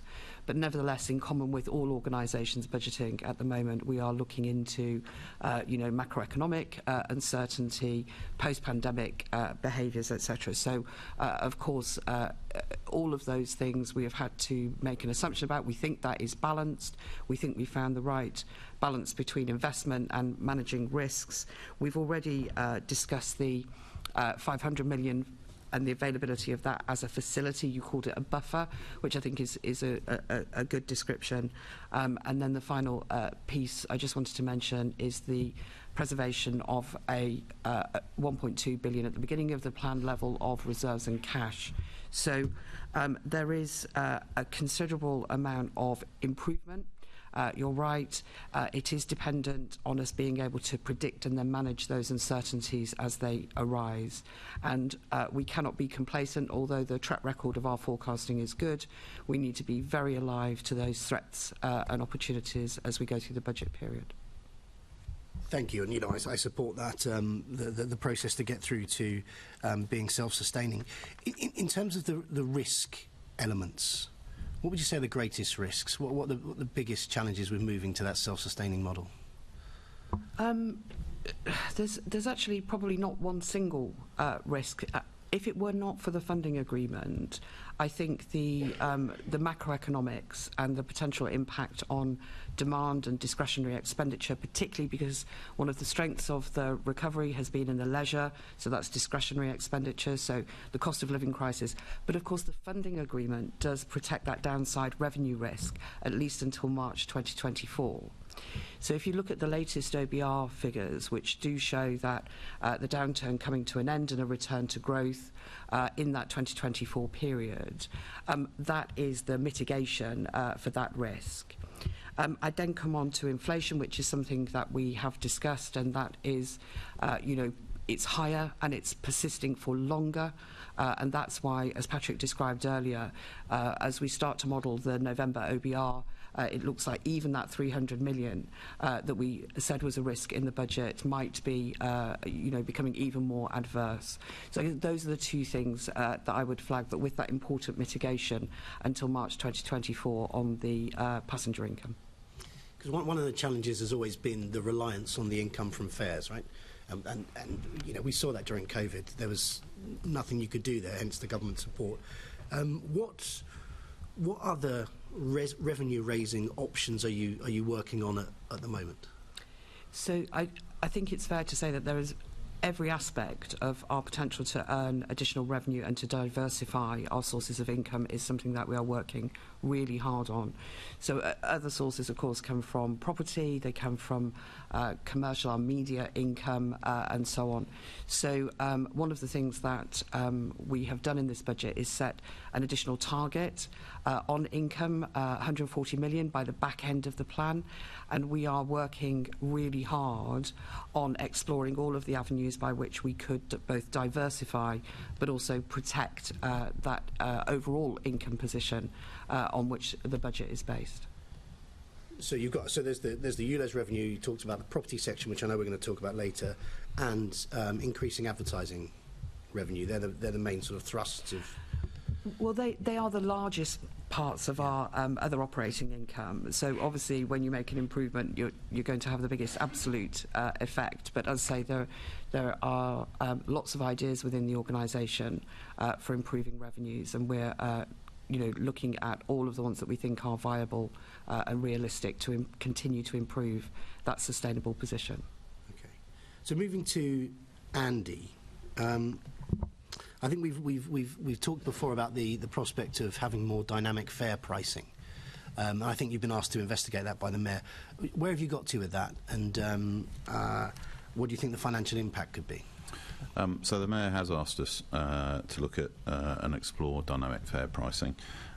We've concluded that it's not technically feasible as things stand at the moment to offer demand-led surge pricing in the way some other industries or sectors do. Peak and off-peak pricing is still, we believe, the most effective way to encourage customers to change travel plans. So at the minute, that's what we're sticking with. We, of course, continue to be in dialogue with colleagues in DfT around the national fare structure. There does need to be, I think, some additional thought given to the season ticket model, particularly based on the way office working patterns have now developed. And we'll continue to look at whether there are different things that we can do, but at the minute, the core structure's going to stay as it is. And I'm no expert, so I'm just throwing this out there, but the concept or the model of peak and off-peak, how relevant is that to today's market? Well, compared to pre-COVID, you could say it's quite different, but the reality is we still see quite a different demand balance between before the AM peak and the afternoon evening peak compared to the rest of the day and the weekend. So there's still a significant variation in passenger numbers. So we think the peak off-peak model is still effective. It's just the overall volumes are not at the level that they were 3 years ago. And then you'll see variances throughout the week, won't you? So Mondays and Monday's Fridays different, going to be weekend. And then how have things changed in terms of weekend travel? So weekend travel actually is pretty close to being back to, or certainly pre-Christmas, pretty close to being back to pre-COVID levels, particularly on the tube. The buses have stayed pretty constant across the week. And that's largely driven by the fact people are very happy to come into the city for non-work related events, whether that's sports, culture, art, hospitality, etc. And we saw particularly some very strong demand the 3 days in between Christmas and New Year, for example. So the weekends are good. But it needs to be borne in mind that the overall passenger numbers on weekends are still lower than the reduced demand we're seeing Monday to Friday. So whilst weekends are back close to 95, even 100% occasionally, the overall passenger numbers, therefore revenue, is significantly less than what we would earn during the week. The risk, clearly, is with the cost of living crisis, whether or not people's discretionary expenditure and their decisions to travel into the weekends to do those sorts of activities reduces or not. So we're hopeful that doesn't happen, but nonetheless, that's a risk. So the concept of dynamic fare pricing, it's not mentioned in the budget, and it doesn't look like it's going to fly. No plans at the moment. Okay, thank you. Right, no pressure. Kupresh to take us to the break. Thank you, and Happy New Year, and welcome to all the panellists today as well. I'm going to start with Andy, just to go into some of the figures on the saving plans for the 204 million of new recurring savings in 23-24. What are the risks of achieving this level? How are you managing them, and how developed are the saving plans for it? So I think the first thing I'd say is actually we have a very strong track record of delivery in TfL on our savings plans. That's borne out by all the savings that have been achieved over the last few years. In terms of the 204 million new recurring savings for 23-24, there remains some significant risk to those plans. We're currently developing plans to deliver about 83 million of those savings. A further 70 million we categorise as high risk, meaning the work streams have immature plans identified. And additionally, we have 32 million which are identified as medium risk with early plans in place. But these require further work. But to give you some context to that, that's not an unusual position for us to be sitting in at this time of the year. Bear in mind we're 3 months before the start of the financial year, and I'd expect those plans to develop and mature as time progresses. And in terms of the impact of those plans and savings, what do you see the impact being in terms of operating performance? Well, so the first thing we have to do is continue to deliver a safe, reliable and secure service for our customers. If we don't do that, then actually the savings become immaterial. It's about driving our revenue and delivering a service that customers are willing to use and reuse and tell others to use. So that there's an absolute priority to deliver and actually in some cases enhance the condition and customer experience in some of our services. The plan on the savings is around continuous improvement, targeting about 2% per annum going forward, focusing with our supply chain, and as I mentioned earlier, some of our concession partners on how we can deliver a high quality service but more efficiently, and of course we're looking at things like maintenance contracts and also our head office accommodation, so that we can look at that, and we'll continue, as TfL has a track record of doing, having robust financial controls on our expenditure and recruitment and overtime levels. So looking at the recurring savings by 25-26, how will you deliver the £600 million of recurring savings, and what areas are you targeting? So obviously the 600 million includes the additional 230 million that was given to us as a target as part of the funding condition in August. That will take us to a total of just over £1 billion of recurring savings to be delivered from 2019-20 through to 25-26. As already mentioned, we have to have a culture of continuous improvement, so some of that will come through just more robust controls of how we become more efficient. Working together, as I mentioned, with our supply chain, we're also looking at how we can use new technology to deliver efficiencies and that sort of thing. Continue to optimise our procurement and commercial approach, and we have the opportunity over the next 2 or 3 years to work with our concessions. A number of our concessions come up for renewal towards the end of this business plan period, and that will give us an opportunity to look at how we can deliver those services in a more cost-effective manner, but still deliver a really great customer experience. In terms of TfL's investment, so what are TfL delivering in terms of investment in road safety and road conditions in 23-24? So obviously we had to reduce and pause our Healthy Streets programme because of the funding condition quite substantially. We are absolutely focused on the Vision Zero action plan, making it easier for people to walk, cycle and travel by bus across London, and that in turn delivers safety benefits and as well mode shift, which is really critical for us, as well as delivering on the economic recovery and the health benefits. Now, as a result of the funding agreement, we can now resume our Healthy Streets programme. So within this business plan, we have got £150 million per annum to be directly earmarked for the Healthy Street programme. We're currently working with the boroughs to enable them to deliver both infrastructure and improvements across the network. That will be finalised in the coming weeks. Obviously, it's not an equal amount per borough, but those conversations are ongoing. And that will also enable us to start public engagement on potential changes to 10 further safer junctions by 2024 as well. So we're continuing to deliver on some of the significant programmes. Old Street Roundabout, for example, will be finished within this business plan period. I hope that we'll be able to start on some new schemes or enable the funding to be provided to enable some of the boroughs to start on some of the new schemes on their road network.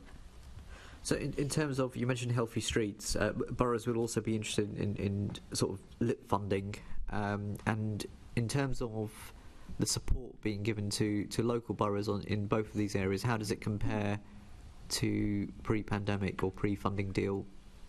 So overall it's less. I think the number was 300 million previously.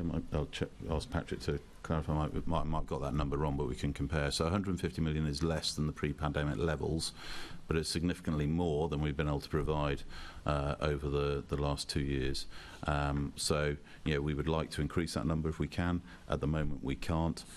Clearly, if we can grow our ridership, grow our revenues, get to being operationally and financially sustainable, and that enables us to grow our surplus, then that in time will give us the ability to look at how we can increase that funding going forward. And you mentioned you're negotiating with local boroughs at the moment, so when do you expect to be in a position to be able to tell us what the borough by borough breakdown is?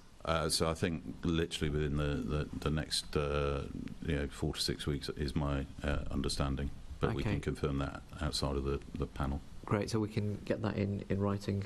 So can I just come in on the Healthy Streets numbers? Yeah. So in aggregate, the Healthy Streets programme, as Andy said, is now smaller, given our funding position. So prior to the pandemic, that was about £230 million per annum. And since the pandemic, it's been about £150 million per annum. We've been able to maintain that trajectory in this business plan, which we wouldn't have been able to do under a managed decline scenarios. That shows the benefits of the funding deal that we secured from government and the financing support provided by the Mayor. Between the borough funding is a subset of that. So the most important element to boroughs is the formula-based LIP funding. That was about £74 million per annum prior to the pandemic. That's £69 million in this plan, so we've been able to protect that to a large extent. But prior to the pandemic, there are also a number of other schemes, such as Mini Hollands, a number of years ago, that would also benefited boroughs that were not able to continue. So, but we've protected as best as possible the core formula-based LIP funding.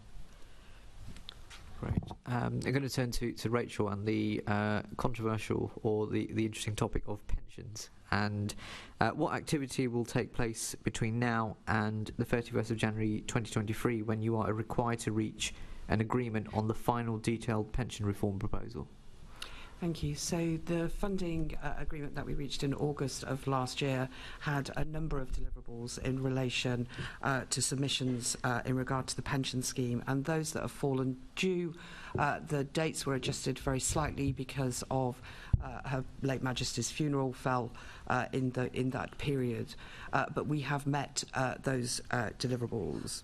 So, as you say, in line with those requirements, we will be writing to the government with our preferred course of action by the end of the month. We'll be pleased, of course, to share with you the content of that, but I know you will appreciate that we will need to communicate that first with our colleagues and with government. I think the final point I just wanted to make in response to the question is that this budget does not assume any savings in relation to the pension scheme. Andy, if I could just turn to you on that. So are you expecting any impact as a result of any changes in terms of the ability for TfL to hire and retain quality staff? So I think a couple of comments. The first one, just to re-emphasise, and this is a message we made very clear to our colleagues and trade unions, that there are no savings related to the pension scheme assumed in this business plan or budget.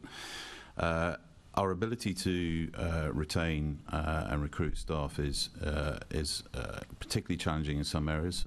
At operational levels into TfL, actually, we're not having any issue. We're seeing all of our recruitment campaigns significantly oversubscribed. Having said that, some of our bus operating companies are having a real challenge in terms of retaining and recruiting bus drivers. So they're not TfL employees, they're bus company employees, particularly in West London, where there's been such a demand for employment around Heathrow with the recommencement of services there.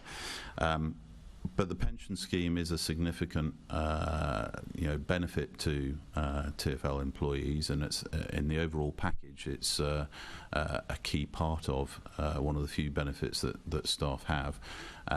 So clearly, any changes, if there are any proposed, would need to be considered in that context. There are no proposals at the moment to change. Retention of senior staff.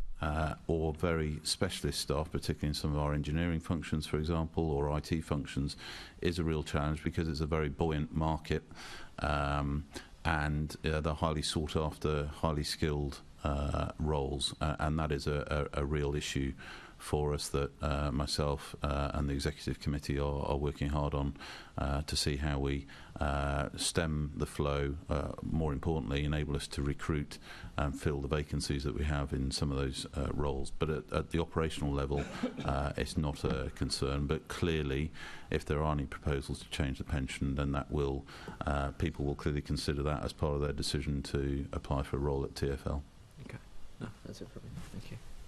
Thank you. I've seen 3, now 4 additional people. I saw Caroline Russell, Keith Prince, Caroline Pidgeon and Len Devell. And so we go to Caroline Russell first. Thank you very much, Chair. So I want to pick up on the road safety point that Assembly Member Hirani was raising, because Vision Zero is bigger than healthy streets. Now, in last year's budget, there was I picked up on a gap between the way Transport for London were thinking about safety between rail tube and buses, where safety was prioritised over operability and reliability of the tubes, buses and trains, whereas Vision Zero seemed to be categorised within enhancements. Now, the Mayor agreed with me. He said I was spot on, and he said that Vision Zero should not just be baubles and nice-to-haves. It should be an integral part of the work. And Andy Byford, when I picked it up later with him in the Transport for London meeting, said, we know there are Vision Zero initiatives that need to be done on junctions that need to be improved. That's why I need more than a managed decline budget. So this year we've got more than a managed decline budget. But actually, in the narrative, there are just 2 mentions of Vision Zero. There's a lot of mentions of the triple threat of climate congestion and air pollution.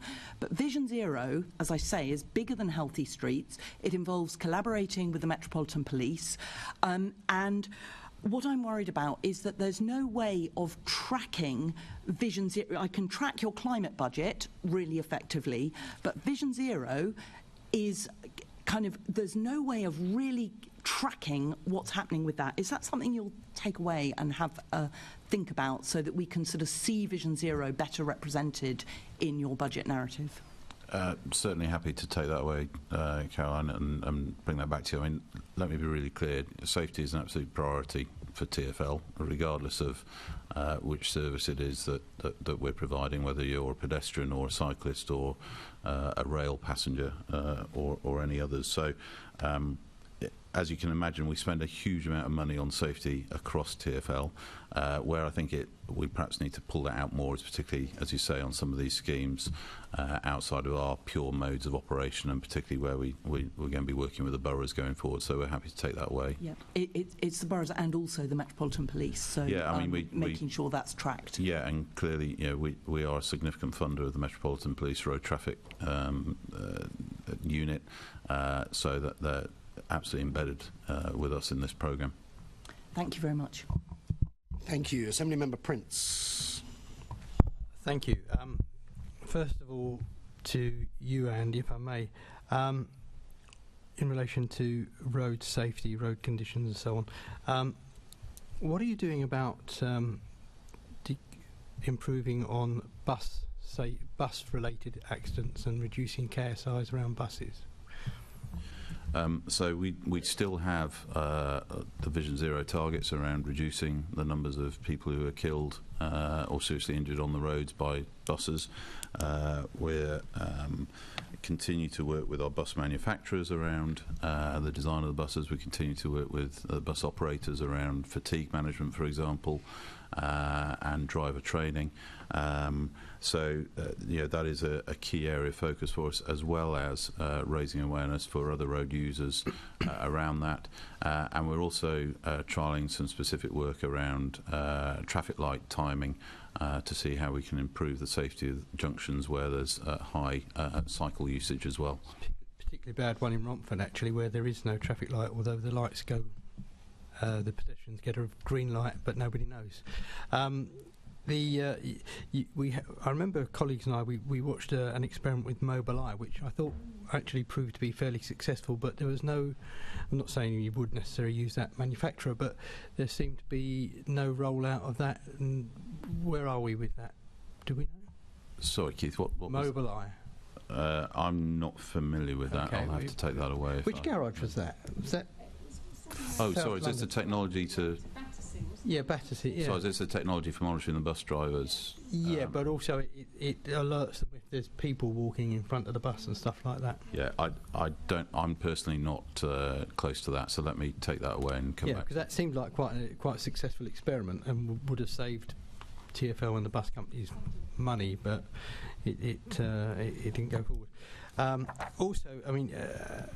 as I understand, in an answer to a question I asked, I think it was in November, the head of safety at TfL has no safety qualifications whatsoever. Do you think that's a good place to be? To be honest, I'm not sure the relevance of that question in terms of this committee, but nonetheless, Lily has been Chief Health and Safety Officer now for 3 years. She's undertaking a package of training this year. She did training last year. She also has a very experienced team of safety professionals who work for her, and she has a leadership role which she performs very well. But as I say, she's going to be undertaking more training and qualifications this year. Okay, thank you. And then finally, in relation to push bike and motorbike safety, during COVID we saw far fewer motorcycle deaths, which one could assume, I'm not saying it is necessarily answer the fact that there was more road space available for motorcyclists to use. However, with push bikes, we saw that there was an increased usage of push bikes, but also an increase in deaths. Are you doing any research into that? Because I don't want to make any assumptions, but to me that suggests that the number of the extra miles that push bikes do, the more of them are, victims of KSIs, which is very regrettable. But for them, it's clearly not just an issue of road space, whereas for motorcycles, clearly it is. So what are you doing to, what budget have you put aside to look at those issues and how we can keep the motorcycle deaths down whilst also increasing safety for push bikes? So, there's 2 or 3 things here. Firstly is around improving awareness for those vehicle users themselves. We have seen, as you rightly say, a significant increase in bicycle usage, both of the TfL provided schemes but also private users.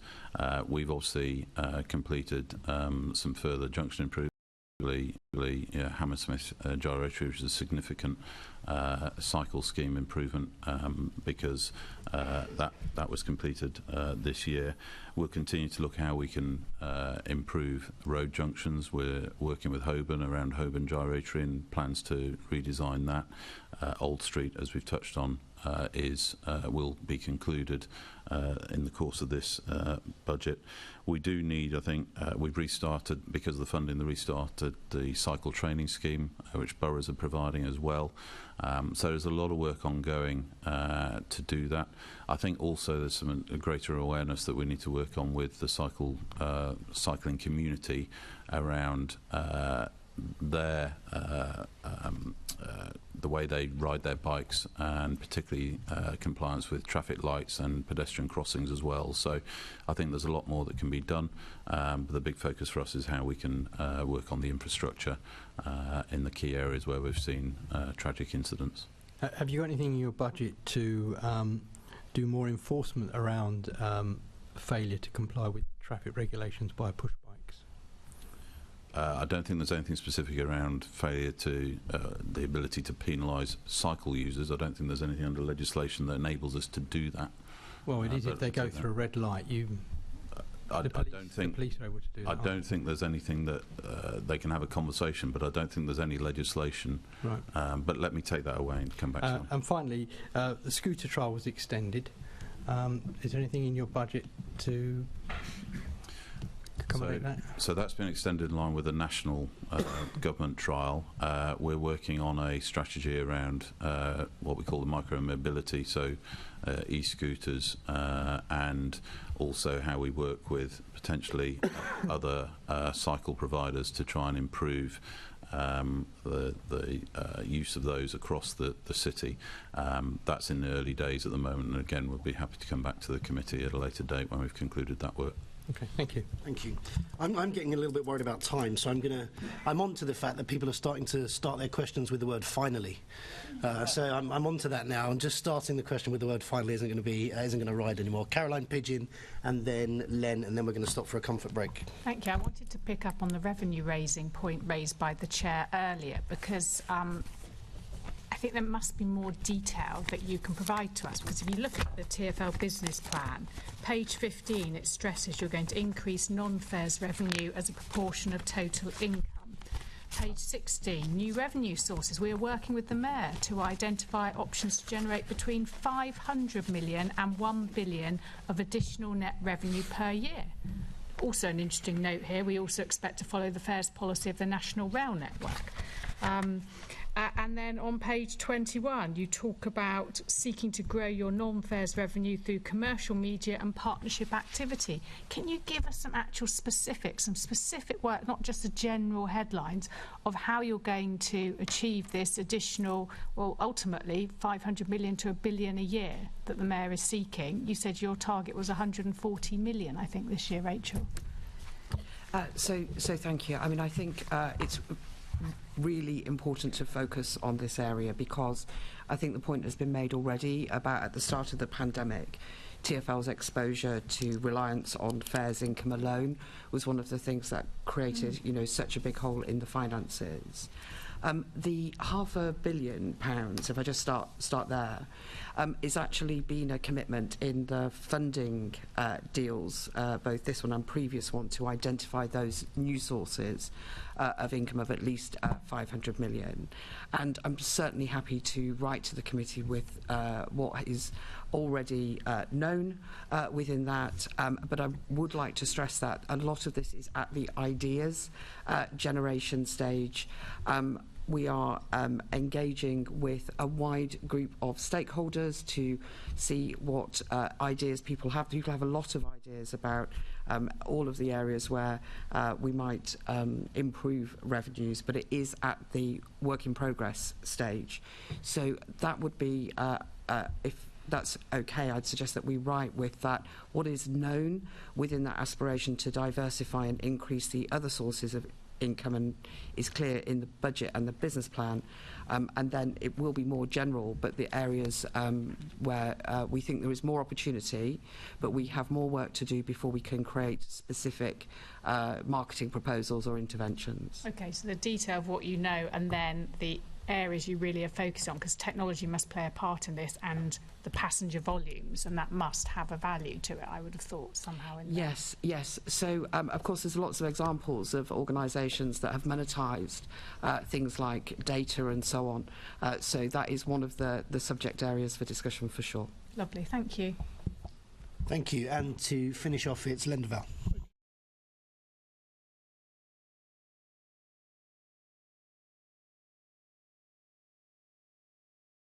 It's quite important to see that as an incentive for people to join or retain into the system.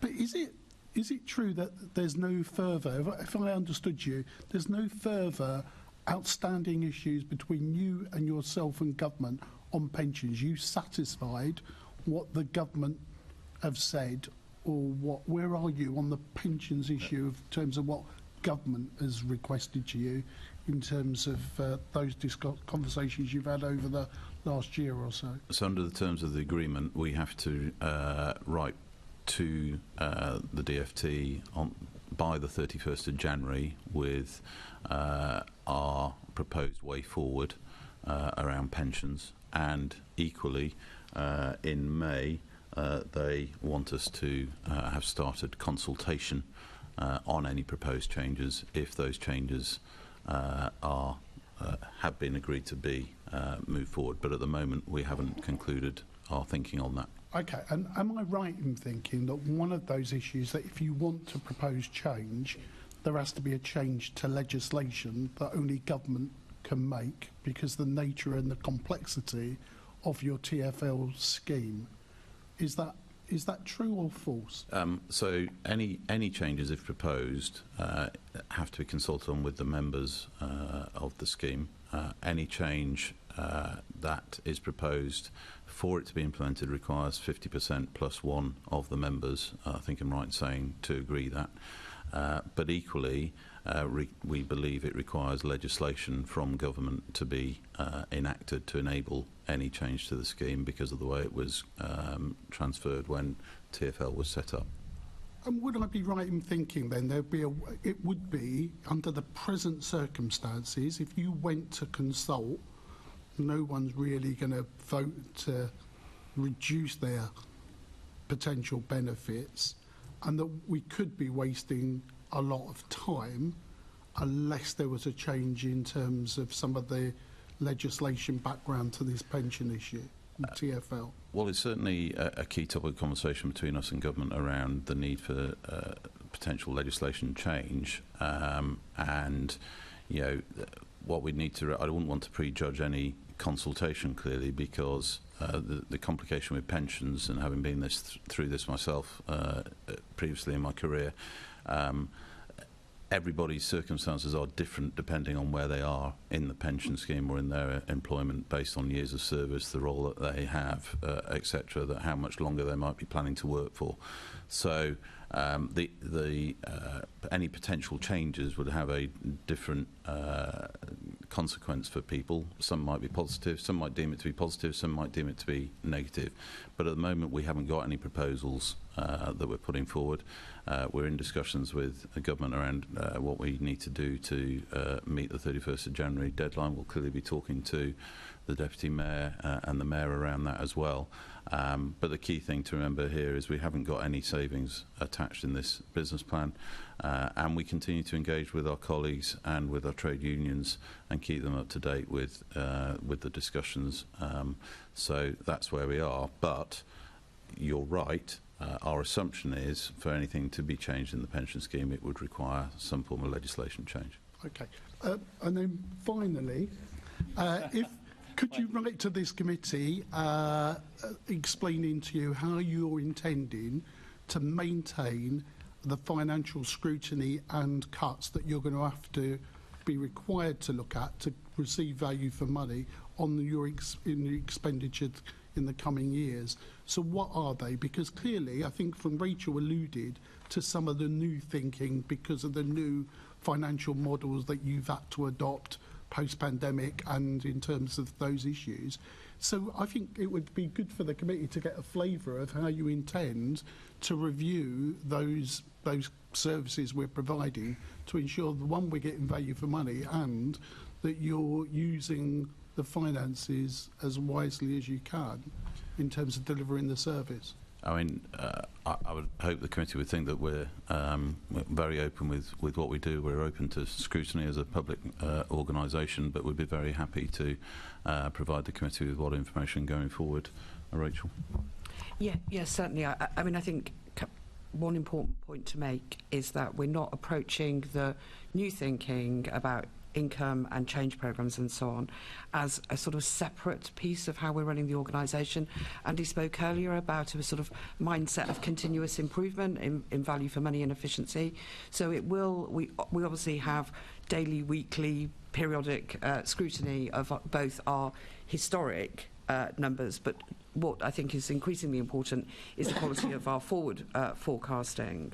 So we won't be doing anything sort of new and different. We will be building out from our existing scrutiny to capture all of the changes to bring forward new income proposals and make sure, as you say, that we're properly validating the value for money.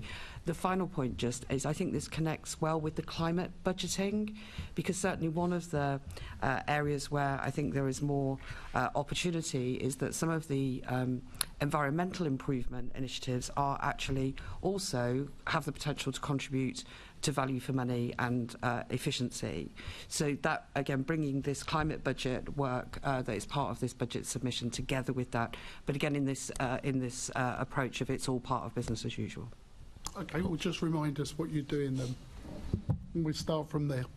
Also worth remembering, of course, the TfL board holds us to account as well. Okay, thank you very much. Finally, can we have a break? Yeah, what we'll do is we'll take a quick comfort break and we'll return at 5 minutes past 12. Thank you.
Okay, we're going to get ready to start in a minute. I'm just going to wait for my panicked colleagues to come running in when they see their microphones on.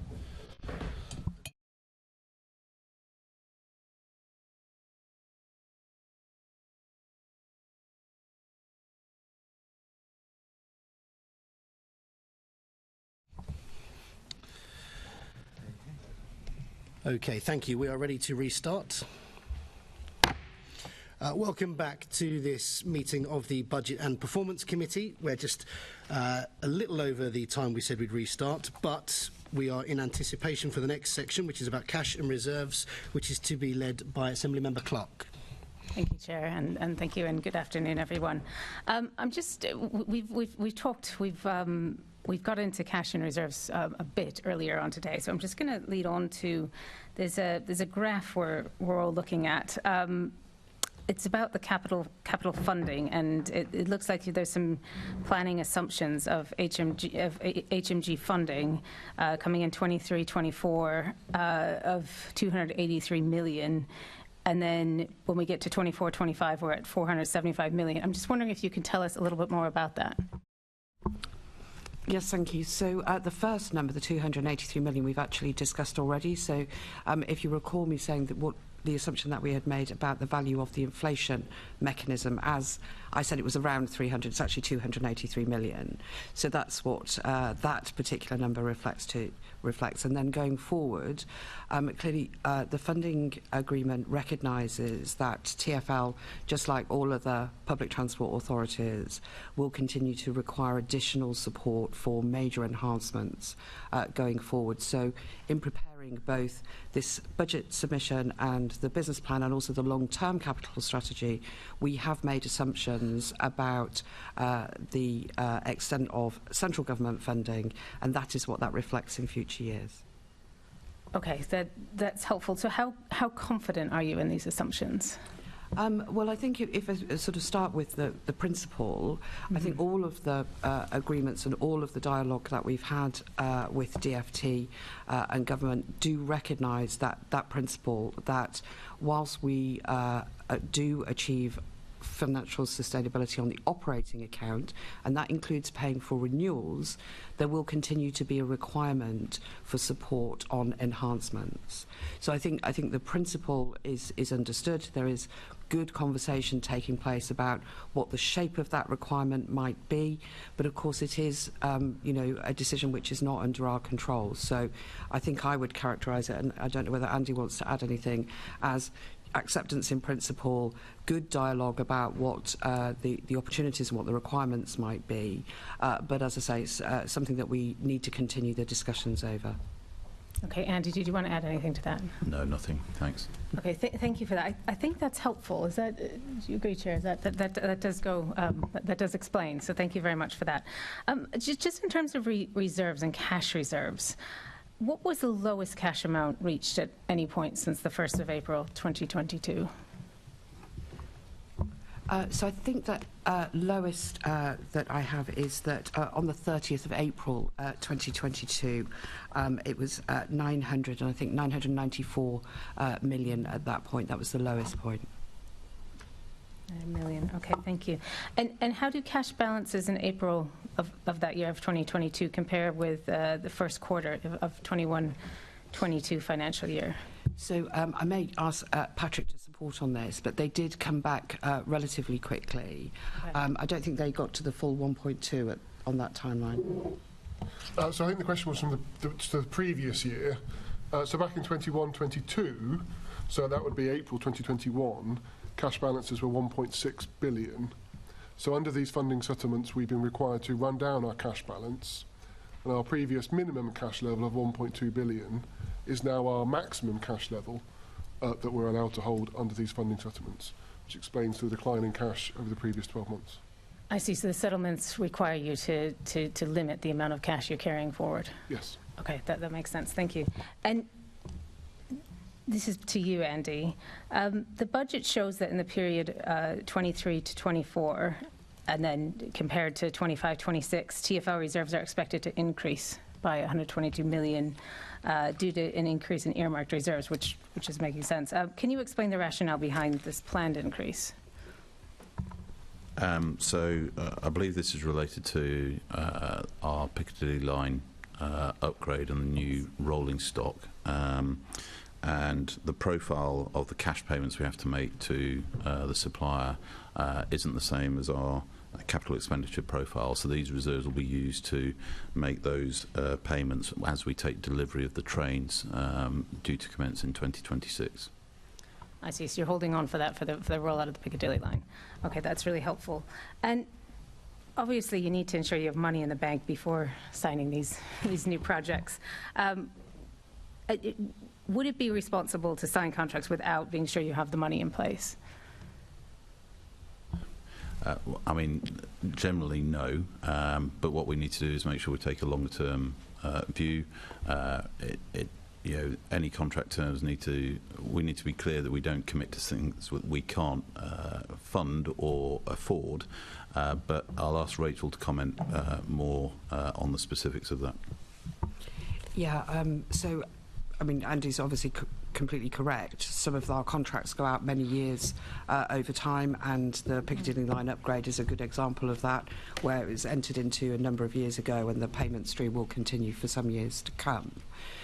In terms of entering new commitments, this is a very important point, that we have been incredibly careful over entering new commitments during the period of our funding difficulty and our funding uncertainty, and particularly looking to the future in the early periods where we are financially sustainable, but it will take time for that to become an established trend, and particularly when we look to make decisions that might involve borrowing or other commitments, we will continue to be all of the things that we are required to be, of course, under the Prudential Code, so prudent with an eye to affordability and sustainability. So you're absolutely right. We will need to be hyper-vigilant still over entering of new commitments, but some of these cash flows relate to those contracts entered into in the past. And just quickly, with those the money we're holding back for the Piccadilly line, is that a fixed cost? So is inflation going to impact the cost of delivering those trains? I would need to definitely check, unless Patrick knows, but I think I'd prefer to check and write to the committee with confirmation. That's fair enough. Okay, thank you. Thank you, Chair. Thank you. So I've seen potential questions from Nick Rogers. Do you still want to ask a question? No. Then I've seen Keith Prince. Just a very quick one. There was a programme of refurbishing the central line rolling stock. Where are we with that in relation to the financing of that? Has that continued, or is that continuing, or to be continued? It's ongoing, Keith. So the first 4 trains are in work as we speak, finalising the design. At least one, if not 2, of the trains have been out doing test runs. So that programme is still assumed to go ahead as part of this business plan. And do we have an end date for that, completion date for that? Has that been moved at all? I will come back to you in writing on that, if I may. Thank you. Okay, if I see nobody else on this item, then we move to the next agenda item, which is TfL's capital programmes, and that's going to be led by Assembly Member Deval. Okay.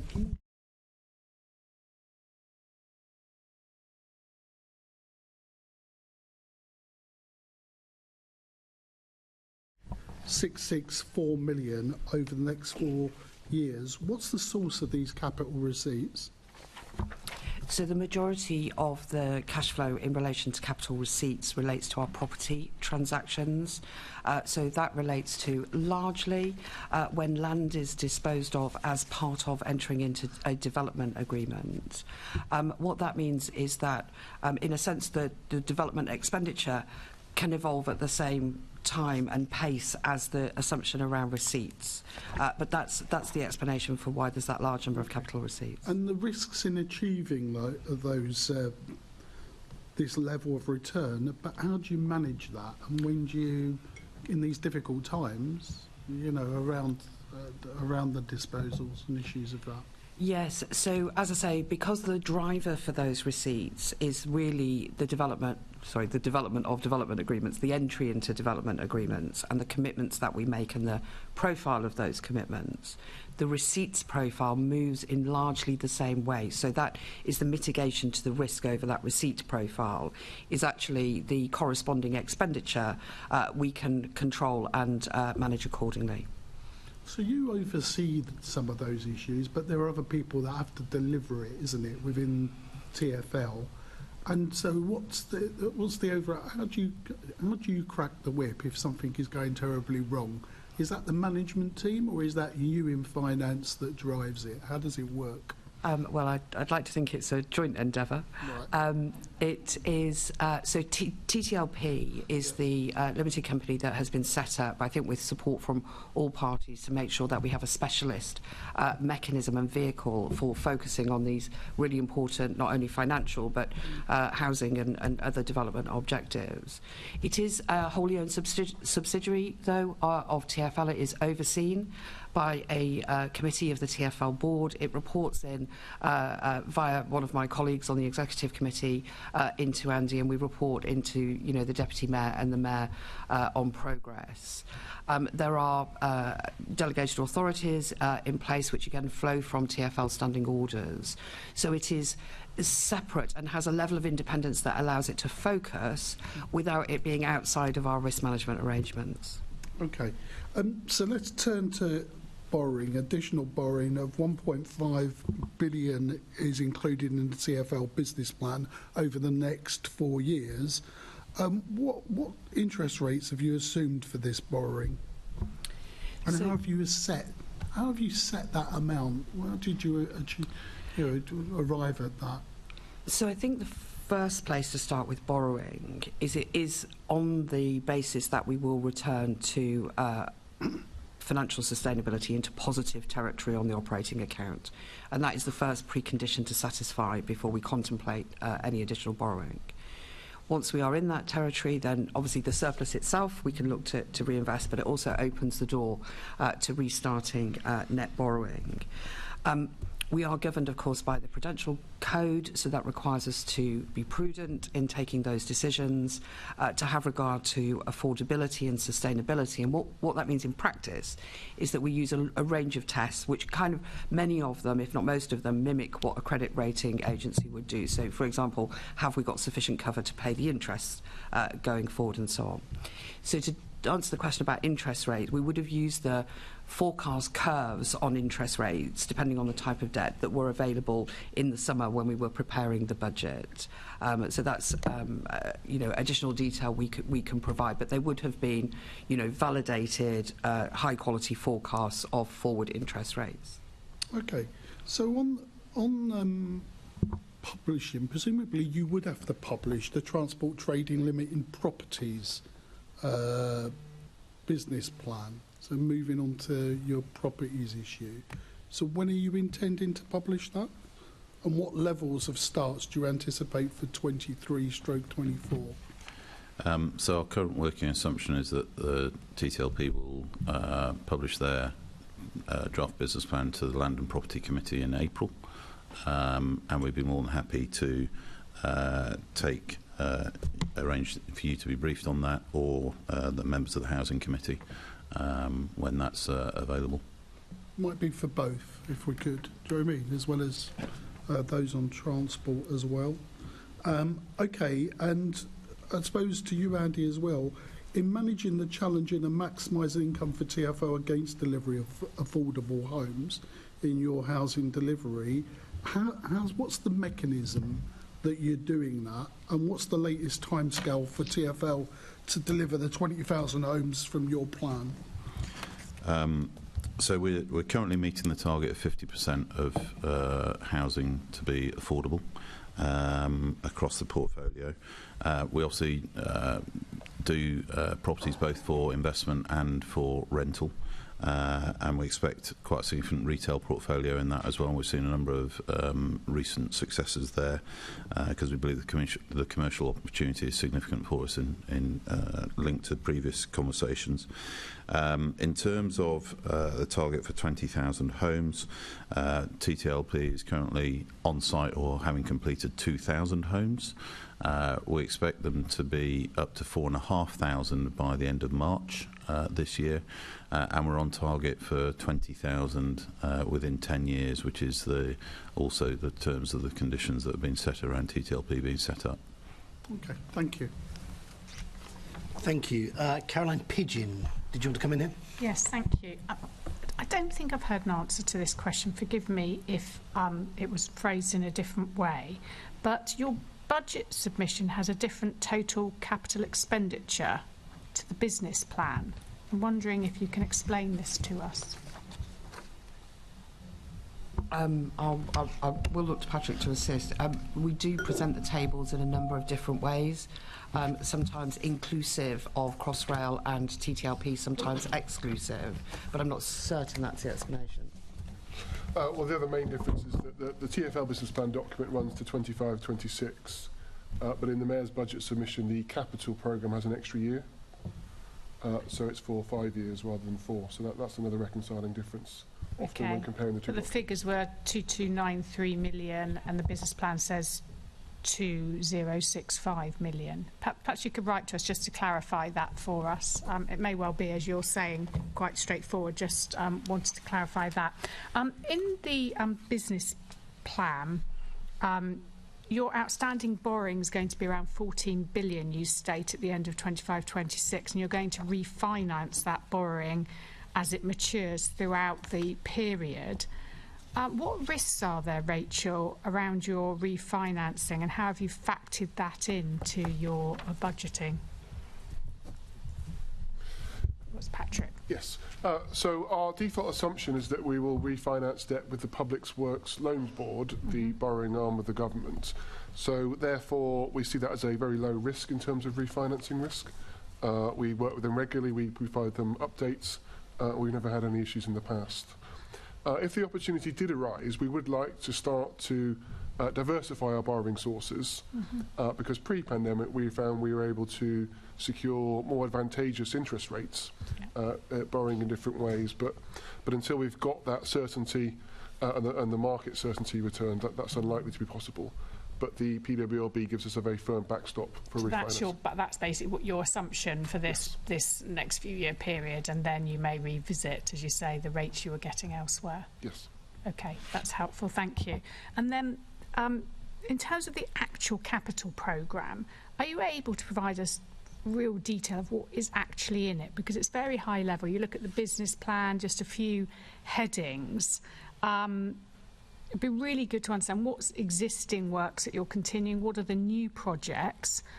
Does step-free access appear anywhere in this? What's your figure for that? Some of this you may have today. And particularly, you talk in the business plan about work with third-party agreements. And I'm particularly interested to know whether as part of your funding for the next year and part of your planning for the business plan over a longer period, the London Overground trains from Canada Water to Clapham Junction, the planned increase, whether that is factored in here. Why don't I start and then I'll call on my able help to give some more detail. So in terms of this plan, as we've talked about, this moves away from managed decline, so it enables us to give the certainty around completing those major capital programmes that were already underway. Notable highlights, Piccadilly line upgrade, and it's worth continuing where this isn't just new trains, this is also significant new infrastructure, including new depot at Cockfosters and significantly refurbished depot at Northfields, track and power upgrades as well. The DLR new fleet rolling stock, which will be both fleets will give significant customer improvements as well as capacity upgrades. That too includes expansion of the depot at Beckton. We've got the completion of the 4 lines modernisation programme, so that's the digital re-signalling of the subsurface railway. In fact, we will complete the district line early in this calendar year, and that will just leave the Metropolitan line to complete. We've also got Silvertown Tunnel, Elephant and Castle, where a third party is redeveloping the shopping centre, but as a result they're also building a new station box, which will also be enabled for Bakerloo line extension if we get funding for that. We don't have funds to fit out the station box at the moment, but we would obviously like to do that. And of course Old Street we've touched on. In terms of step 3, what this does enable us to do on the back of the consultation, public consultation that we did, we now have some very good information from that consultation as to where people would like us to focus on future step 3. We have some money in this budget to carry out design works where we think those would be most appropriate. We will also be completing, along with third parties, the step 3 access for the Bakerloo line at Paddington, and also Knightsbridge on the Piccadilly line, and also Euston Road South entrance at King's Cross as well. Our work now is to focus on where we can deliver further step 3 access. We're also in discussions with government around can we get national funds available for step 3. The committee, I'm sure, is aware that the tube is currently excluded from the national funds for step 3 access, whereas the overground is included. So we have also made a submission to government for further step 3 improvements on the overground as part of this business plan as well. And clearly we also have a number of initiatives led by Alex Williams and Fiona Brunskill around further opportunities to improve the experience for those with disabilities, not just step 3 across the network as well. And then in terms of third-party agreements, which is set out particularly in the business plan, is the increase in frequency of the overground to Clapham Junction still going ahead? I think probably best to write back to you specifically, Caroline, because I don't have the detail, but we are I'm hoping that we will finalise, if it's not been done, to get the agreement from the Housing Infrastructure Fund for the additional rolling stock, as well as the upgrade of Surrey Quay Station, which I think is in this business plan as well, and that would enable us to focus on those improvements too. Great. And some of that's on the DLR as well. Lovely, thank you very much. Thank you. I saw Assemblymember Rogers and then Assemblymember Desai. I'll come back. Thank you, Andy. Just a very quick question. It's good to hear about the work that's been done on step 3. What's the timeline for that? So what I'm asking is, when will we hear some specific proposals about specific stations? So we don't have a deadline as yet. The consultation concluded just in the late autumn, early winter of last year.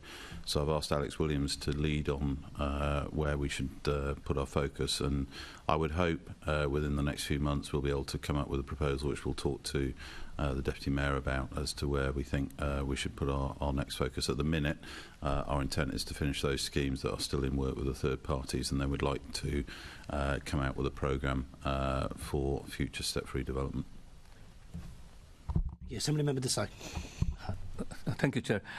Just to confirm, Andy, did I hear you right?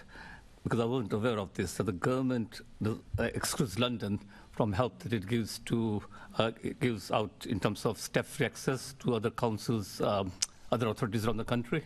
It doesn't exclude London, it excludes the tube. So the overground... Or exclude tube, sorry. Yeah, so the overground is part of the National Rail, is considered part of the National Rail network, so we're able to apply for funds from government for step-free conversion at stations on the overground, but the underground is excluded currently.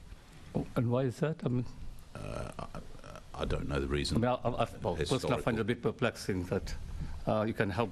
I think, to be fair, it's not a decision this government made. I think it's something that's been long established. Okay, yeah. It's just something I wasn't aware of, so thank you. Okay, thank you. We're going to move on now to budget risk, and I think some of this has probably been covered off on our conversations today, but just so we've got it in the right place in the minutes. Having a look at the graph of budget risk versus opportunities, you can see a significant decrease in overall risk. Just quickly talk us again through what's the reason for that. So I'll probably ask Rachel or Patrick to come in further. I mean, the biggest change, obviously, is the fact we've now got certainty of funding that we've not had previously because we were on short-term funding arrangements. The fact we now have funding through to March 24 significantly reduces that risk. Equally, we've got more experience now around our forecasting. We've touched on that already, so we have a high degree of confidence in our forecasting assumptions, particularly around revenue and that side of things. And we've got clarity around our cash reserves going forward. So I think they're the three primary reasons. But I don't know, Rachel, if you want to add anything. No, I think that's very comprehensive. Okay. So it's a combination of clarity of funding. We talked about it earlier, the buffer, so that we shouldn't fall into sort of managed decline scenarios. And there's a clearer way ahead. That's right. That's yes. And of course, we do have the ability to call on the GLA loan facility as well, which we didn't previously have. Okay. If needed. Right. One request is when I looked at previous budget and opportunity graphs, it was broken down into income, operating, capital expenditure, and then this year for the 2022 budget risk chart that I had, it didn't do that. Is it possible to get it broken down, itemised again? I don't see that any reason at all why we can't do that. The only thing I would just note is that some of the factors, of course, like inflation, impact on both income and expenditure. But I'm sure we can devise a way that's both clear and helpful. Okay, I think it helps the committee to focus in on the different lines. Yeah. Caroline Russell, I saw, and then Caroline Pidgeon as well. I wonder, actually, would it make more sense for Caroline to go next and then me, because I'm then moving into the next section? Absolutely. Thank you very much. One of the risks is around lower economic growth. Obviously, you could say that's outside of your control, but actually, what work is TfL doing so it can contribute to stimulating the economy on which you clearly depend in terms of fares income and other income? So I think there's two or three key elements. I mean, firstly, obviously the Mayor himself is doing a lot around his campaigns to encourage business and tourism and other sectors within the city, and TfL is actively linked into that.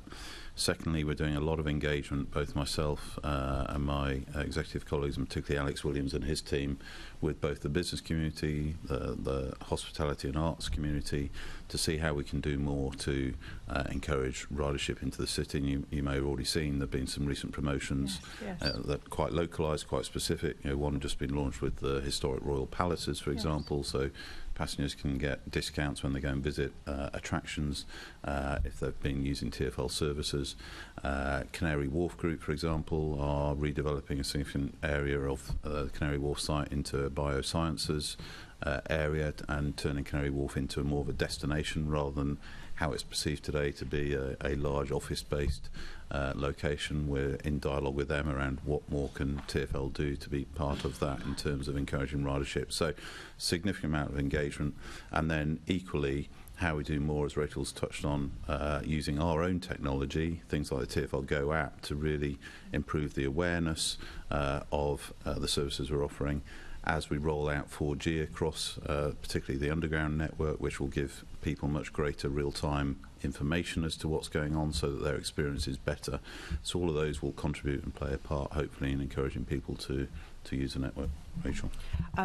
Thanks, Andy. I was just going to mention, to build on what Andy said, something that's a slightly more indirect way of supporting economic growth, but that is one of the benefits of the greater certainty we have is that we can now communicate greater certainty into our supply chain. And of course the supply chain is not just London. An awful lot of our suppliers are London based, but a lot are not, particularly some of our major capital programmes. So the Piccadilly line upgrade, the rolling stock, there is a factory being brought into use in Goole. Our bus procurement, the zero-emission bus, that's an important environmental priority, but it's also securing jobs and growth in other sectors and in sort of all different geographies. So as I say, it's slightly less direct than the stimulation of economic growth and recovery, but I thought that was worth mentioning as well. Lovely, thank you very much. Thank you. Caroline Russell. Thank you, Chair.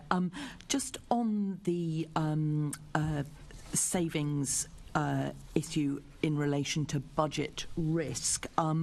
There's quite a lot of reliance on further savings, but the commentary implies that this is all very challenging. It talks about significant risks to the plans. Work streams have immature plans identified, and there's another 32 million of savings which are identified as medium risk with early plans in place but requiring further work to ensure delivery.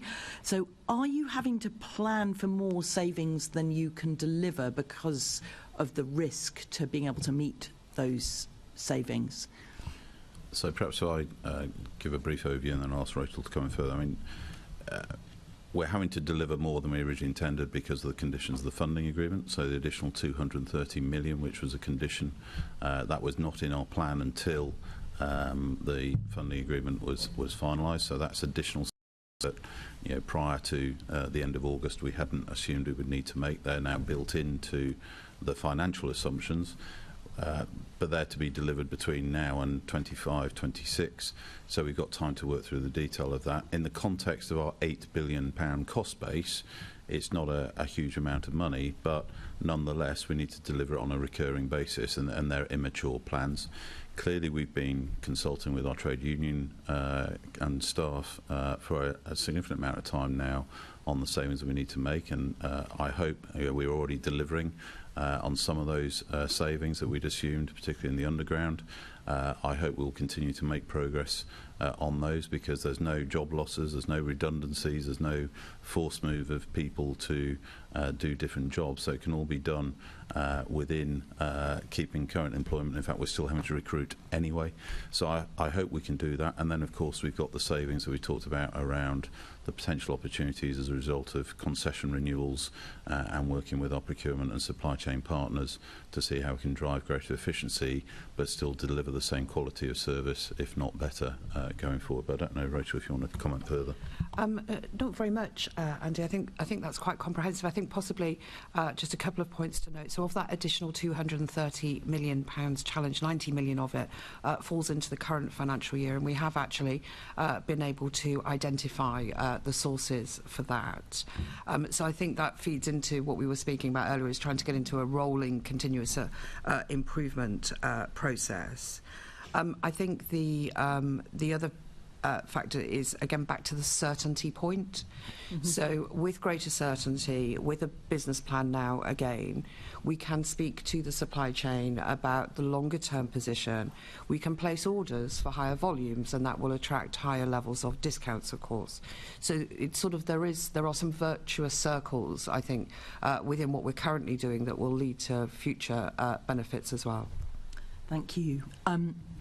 So my one more question on risk, which kind of leads us into our next section of questioning, which is on the climate budget. But I just wonder whether you're doing whether the kind of resilience to extreme weather events is one of the risks to meeting the budget, because we've seen extraordinary images over the last couple of years of water pouring into Pudding Mill Lane after extreme rainfall. We've seen, and obviously, the fire brigade are very aware of the impact of extreme heat, and that presumably has impacts for TfL in terms of rail buckling and that kind of thing. So, what about the extreme weather event risks? So, I think it's fair to say we've got a significant amount of work to do as a city, not just as TfL, in terms of how we deal with the impact climate change is having. I think our first priority at the minute is to make sure we minimise the impact of those events as they occur, and I think we've done a very successful job of managing that. I think it's worth talking about how we interact with our partners. Most of the flooding events we see in rail stations are actually driven by water ingress from street level. So TfL has a comprehensive programme of how we make sure we work with developers to make sure they put sustainable drainage in when they're building on or close to our network. We too are working very closely with utility companies, particularly Thames Water, around how we improve the reliability and availability of the main sewage system and water runoffs. We're making sure that any new property that we build is sustainable and doesn't, in fact, improves the situation in the local area where they're being developed. Heat is a particular challenge for the rail network. The two main risks, clearly, other than obviously passenger discomfort for those services where air conditioning isn't available, and obviously we've got a fleet improvement programme on some of the lines. Fire risk in terms of fire on the track is our primary concern, and we are already into a programme of replacing older wooden sleepers where that risk exists, but we need to recognise that we have one of the biggest rail networks in the world to replace that, so that's not a quick and simple piece of work to do. And secondly, in terms of rail buckling, we very effectively managed that during the heat. We had no buckled rails on the tube network, or in fact on the TfL network. But of course it does mean we have to put speed restrictions in place. And we're doing some work to understand the real effects of the heat last July, because actually up until that point the limits that were in place were all based on science, and this is the first time we now have real data as to how the railway responds to those conditions. So we're now using that data to assess whether or not our limits are correct, whether or not we can change those limits, whether that enables us to enhance the operation that we can deliver if we get a more sustained period. But at the same time, we need to look at the range of temperatures that we need to cope with, because traditionally the British rail network, and I mean the country, not as in British Rail, has been based on a certain temperature range which hasn't gone beyond 40 degrees Celsius ambient air temperature. Yeah, and obviously we also have to be able to cope with extreme cold. Indeed. So the kind of that temperature so range. Our current range is minus 10 off the top of my head to about plus 35.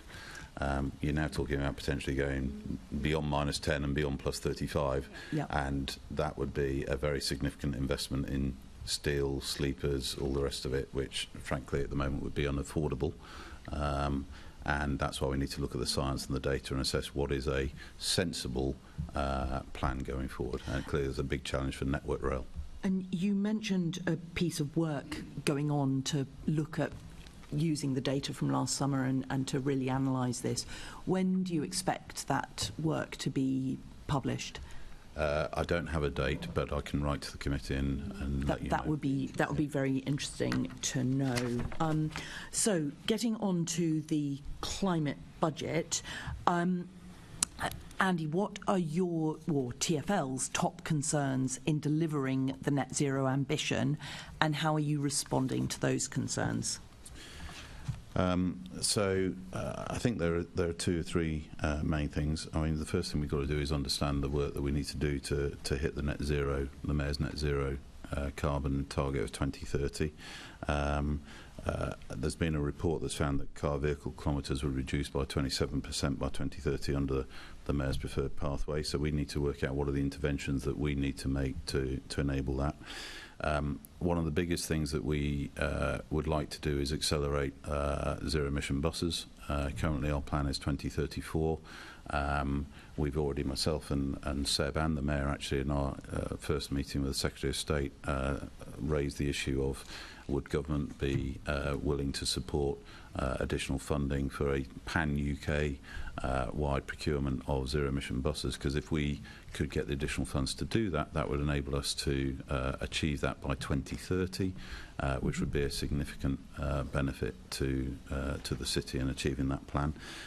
Equally, we're doing a lot of work around what we do around our property footprint, and I mean in terms of TfL's operational and headquarter buildings, to how we can decarbonise them going forward. and that's a significant piece of work for us. And we've also got plans in this budget to go to zero-emission vehicles on all our support vehicle fleet, and we want to go to zero-emission vehicles on our dial-a-ride fleet. So there's a lot of work to be detail to be worked through on those. But I think the biggest thing that would make the two things that would make the biggest difference would be if we could accelerate the zero-emission bus fleet and our property footprint. Thank you. I was anticipating those two items, but I was also expecting you to talk about the procurement of zero-emission energy and the sort of power purchase agreements, the fact those seem to be on hold, and solar wire. I think we were expecting that to have gone to market in 2022, and that hasn't happened. So could you expand a bit on that sort of procurement of renewable energy? I mean, TfL, I think it was 2018 or 19, I worked out that TfL were only using 0.01% of renewable energy. And I appreciate there's been a pandemic in between, but it would be good to know where that's heading. So we obviously launched an exercise for the power purchase agreement last year, but then that had to be put on hold because of the change in the government's rules around energy caps and energy pricing, and what that then did, the impact to the renewables market. We're hoping that that will get relaunched, I think, Rachel, in the next few months, once there's clarity on what the government's position is on energy caps and the impact it's going to have on the renewable market. But perhaps Rachel would like to comment further. Only to confirm that we are hoping to relaunch this tender. We've done some market engagement to raise the probability that we get strong interest in this further award. Our overarching target, Caroline, is to procure 100% of our energy by renewable sources by 2050. That's the current plan. But you're absolutely right. We see that alongside the zero-emission buses and the building decarbonisation, it's not quite an investment priority, which is perhaps why Andy didn't mention it, but it is the near the top of the league table of interventions. Okay, but for renewable energy, you're looking to 2050 rather than 2030, did you say? For 100%. So I think we're expecting to make great strides based on the next tranche, but not to get to full renewable energy. Okay. How are you going to be certain that the energy or fuel that TfL doesn't buy directly is being moved to lower emission sources? So I'm thinking there about electricity for the bus network and the London Overground. Probably best if I would write back to you. I mean, we have guarantees and would have guarantees in place from the relevant suppliers. My assumption is there would need to be some form of audit process to ensure that and assure that. The power for the overground, for example, a lot of that comes through the Network Rail supply, so it's their infrastructure. So probably best if we write back to you as to how we would govern that, if you like. Thank you very much. And yes, sorry, on solar wire, did you say when that would... I know you've said power purchase agreements are starting in the next few months. Solar wire, do you know when that's going to be moving forward?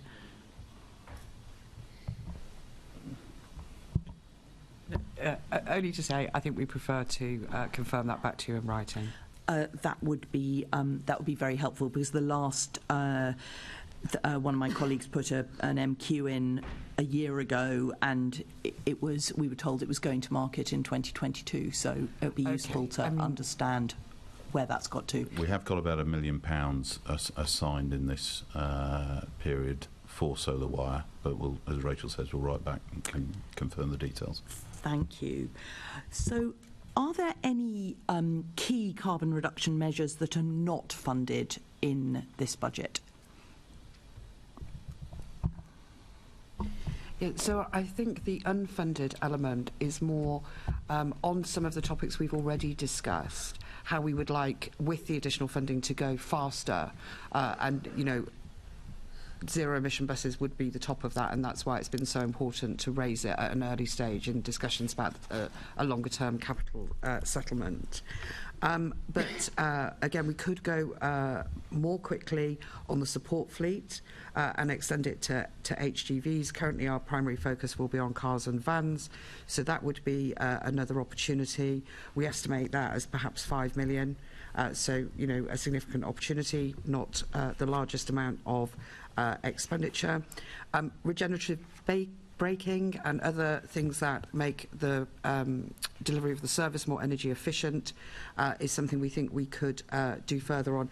And then it's early days, but the decarbonisation of the whole estate, the buildings that we have put into the plan are those that we understand best and believe are both feasible and affordable in terms of the decarbonisation.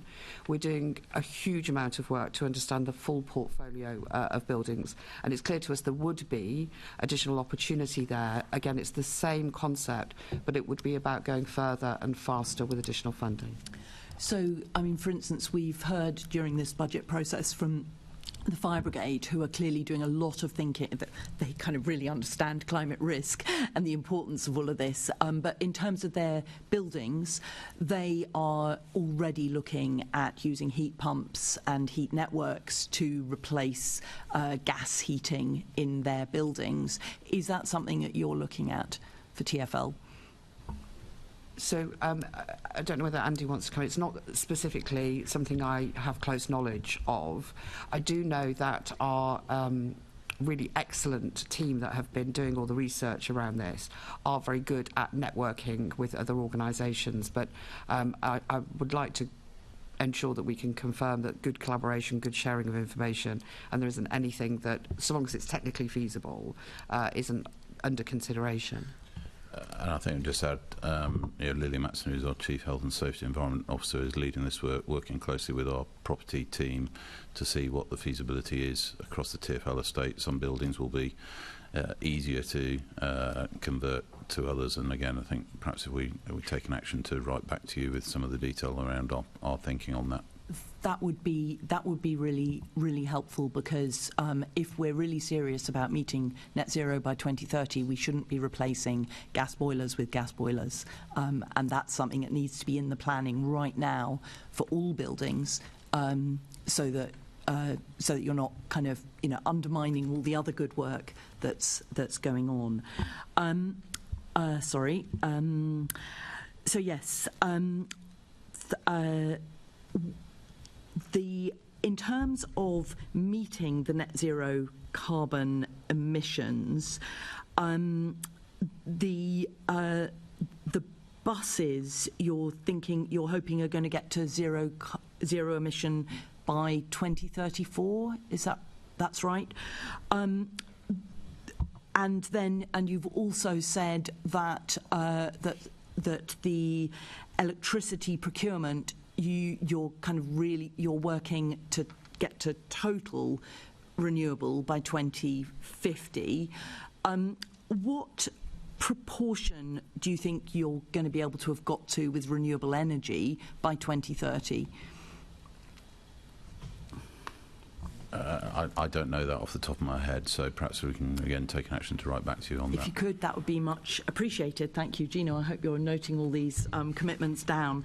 And then, which schemes are you looking to fund from the Mayor's Green Bond programme? So we are, as we develop these projects from the current kind of research or conceptual level, one of the things that we will be engaging on is which of those are suitable for use from the Green Bond. At the moment, as we discussed earlier, it's only the ULEZ project which is sort of tagged against the Green Bond programme, but that doesn't mean that there aren't plenty of other ideas which could come up for consideration. And do you have a timescale for making a plan about that? I think all I would say is that we've got active work ongoing, so I can't give you a specific date. I think the climate budget process has been very, very helpful in assisting in kind of really understanding where the benefits versus the investment line. I think we can now take it forward over the next few months. I don't think it's longer than that in order to test that point. Yeah, well, I'm really glad you've found the climate budgeting process helpful, because I think it has been very revealing as we've discussed it with all the different GLA bodies, just where the gaps are and the importance of the decisions that are being made now on a business as usual case, that the impact that can have on meeting net zero. My final question is about monitoring delivery against the climate budget. Now, TfL has really good transparency, lots of TfL board meetings and everything else, but I'm just wondering, where is the climate budget being tracked within TfL? So which are the papers that we need to be looking at if we want to monitor your progress against the climate budget?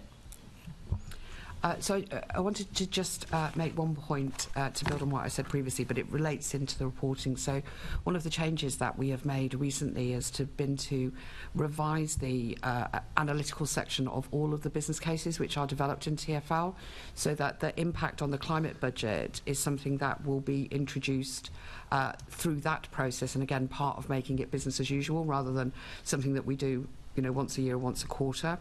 So then we can track particularly on investment projects and PPA contracts and so on, what the progress is. And then more generally, the committee and board reporting on the environment will cover all of the things that we have included in our climate budget. And if I may add, I would expect any key projects to be covered through the Safety and Sustainability panel of the board, and clearly from a financial perspective, if there's anything specific, it'd either be through the Programme Investment Committee or the Finance Committee. Thank you very much. Thank you, Chair. Thank you. I saw Caroline Pidgeon. Yeah, you've mentioned twice that the ULEZ infrastructure is going to be funded by the Green Bond Programme. But we've been studying that throughout all these budget hearings, but also previously at Oversight Committee, Environment and Budget Committee.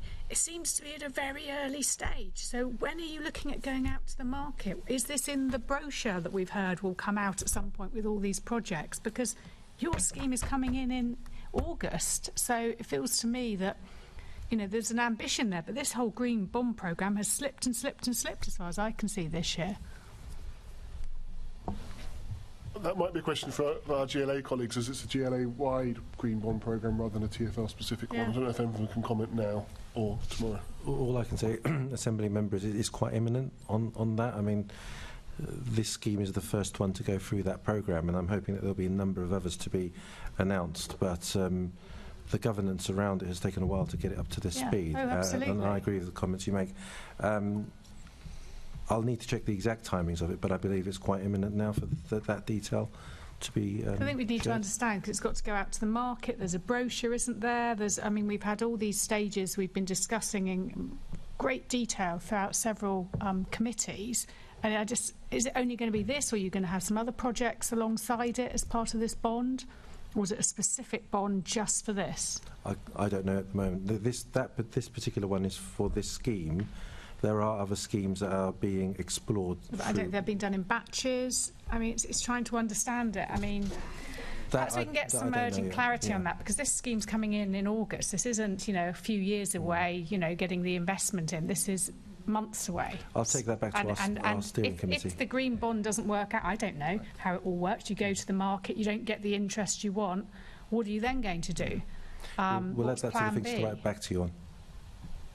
Okay, that would be really helpful. And then you said, rather tantalising, you'd had a meeting, Seb, Andy, you'd had a meeting with the new Secretary of State, and you had raised the issue of zero-emission buses, and could TfL lead national procurement on this, presumably to get the prices down and to be in there. What was the response? Open. It was a very good meeting, actually, generally. And not necessarily for TfL to lead. We'd be happy to lead if that was the decision. But there's a number of other significant cities in the UK who have the ambition to do this. It would clearly give certainty to the bus manufacturing market. So we think there's a significant opportunity there. So the Secretary of State was open to further conversation on it, and I hope that now we're into the new year, we'll be able to progress those conversations. Seb, your thoughts? Yeah, just on that, I think he was particularly enthusiastic about the idea of there being a programme of government support to enable procurement from UK manufacturers, and obviously TfL will be a big part of that. In terms of the meeting, it was an extremely positive one, and I hope that enthusiasm obviously translates into financial support. If certainly not just for us, but for other local authorities around the country. And it's important, if I may just add, we also raised the fact that we could do with some assistance, not just us, and I think other cities around speeding up or certainly making the ability to get the infrastructure in place for charging from a government perspective, because it's quite convoluted, very complex, and actually could be the bigger constraint. You mean EV charging? Yeah. Sorry, my mind was processing. I was thinking road pricing. No, you mean EV infrastructure charging. Electrical power infrastructure. Yeah, absolutely. That's the elephant in the room. Into bus depots and garages and along the route. And clearly it's an issue for vehicles, other vehicles as well. But we've again raised that as an issue with central government too. Good. Lovely. Thank you very much. Thank you, Chair.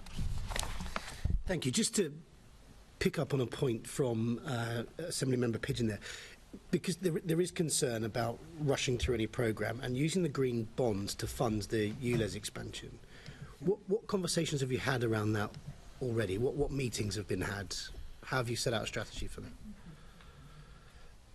that? So from a TfL perspective, we have agreed with the City Hall finance team that they will be used the green bond programme to finance the implementation costs of ULEZ. And that formed part of the mayoral decision. We are not part of the implementation programme for that bond financing, but have comfort that GLA have sufficient resources to ensure that we can implement the ULEZ to the target that we set. So when was that discussion had? In the period of finalising our budget submission, which was broadly in parallel to the mayor making his decision to implement the ULEZ expansion. So we had a meeting here about the Mayor's transport strategy at the end of November, where we were told there was no decision had been taken yet on ULEZ, and then a week later a decision was taken on ULEZ.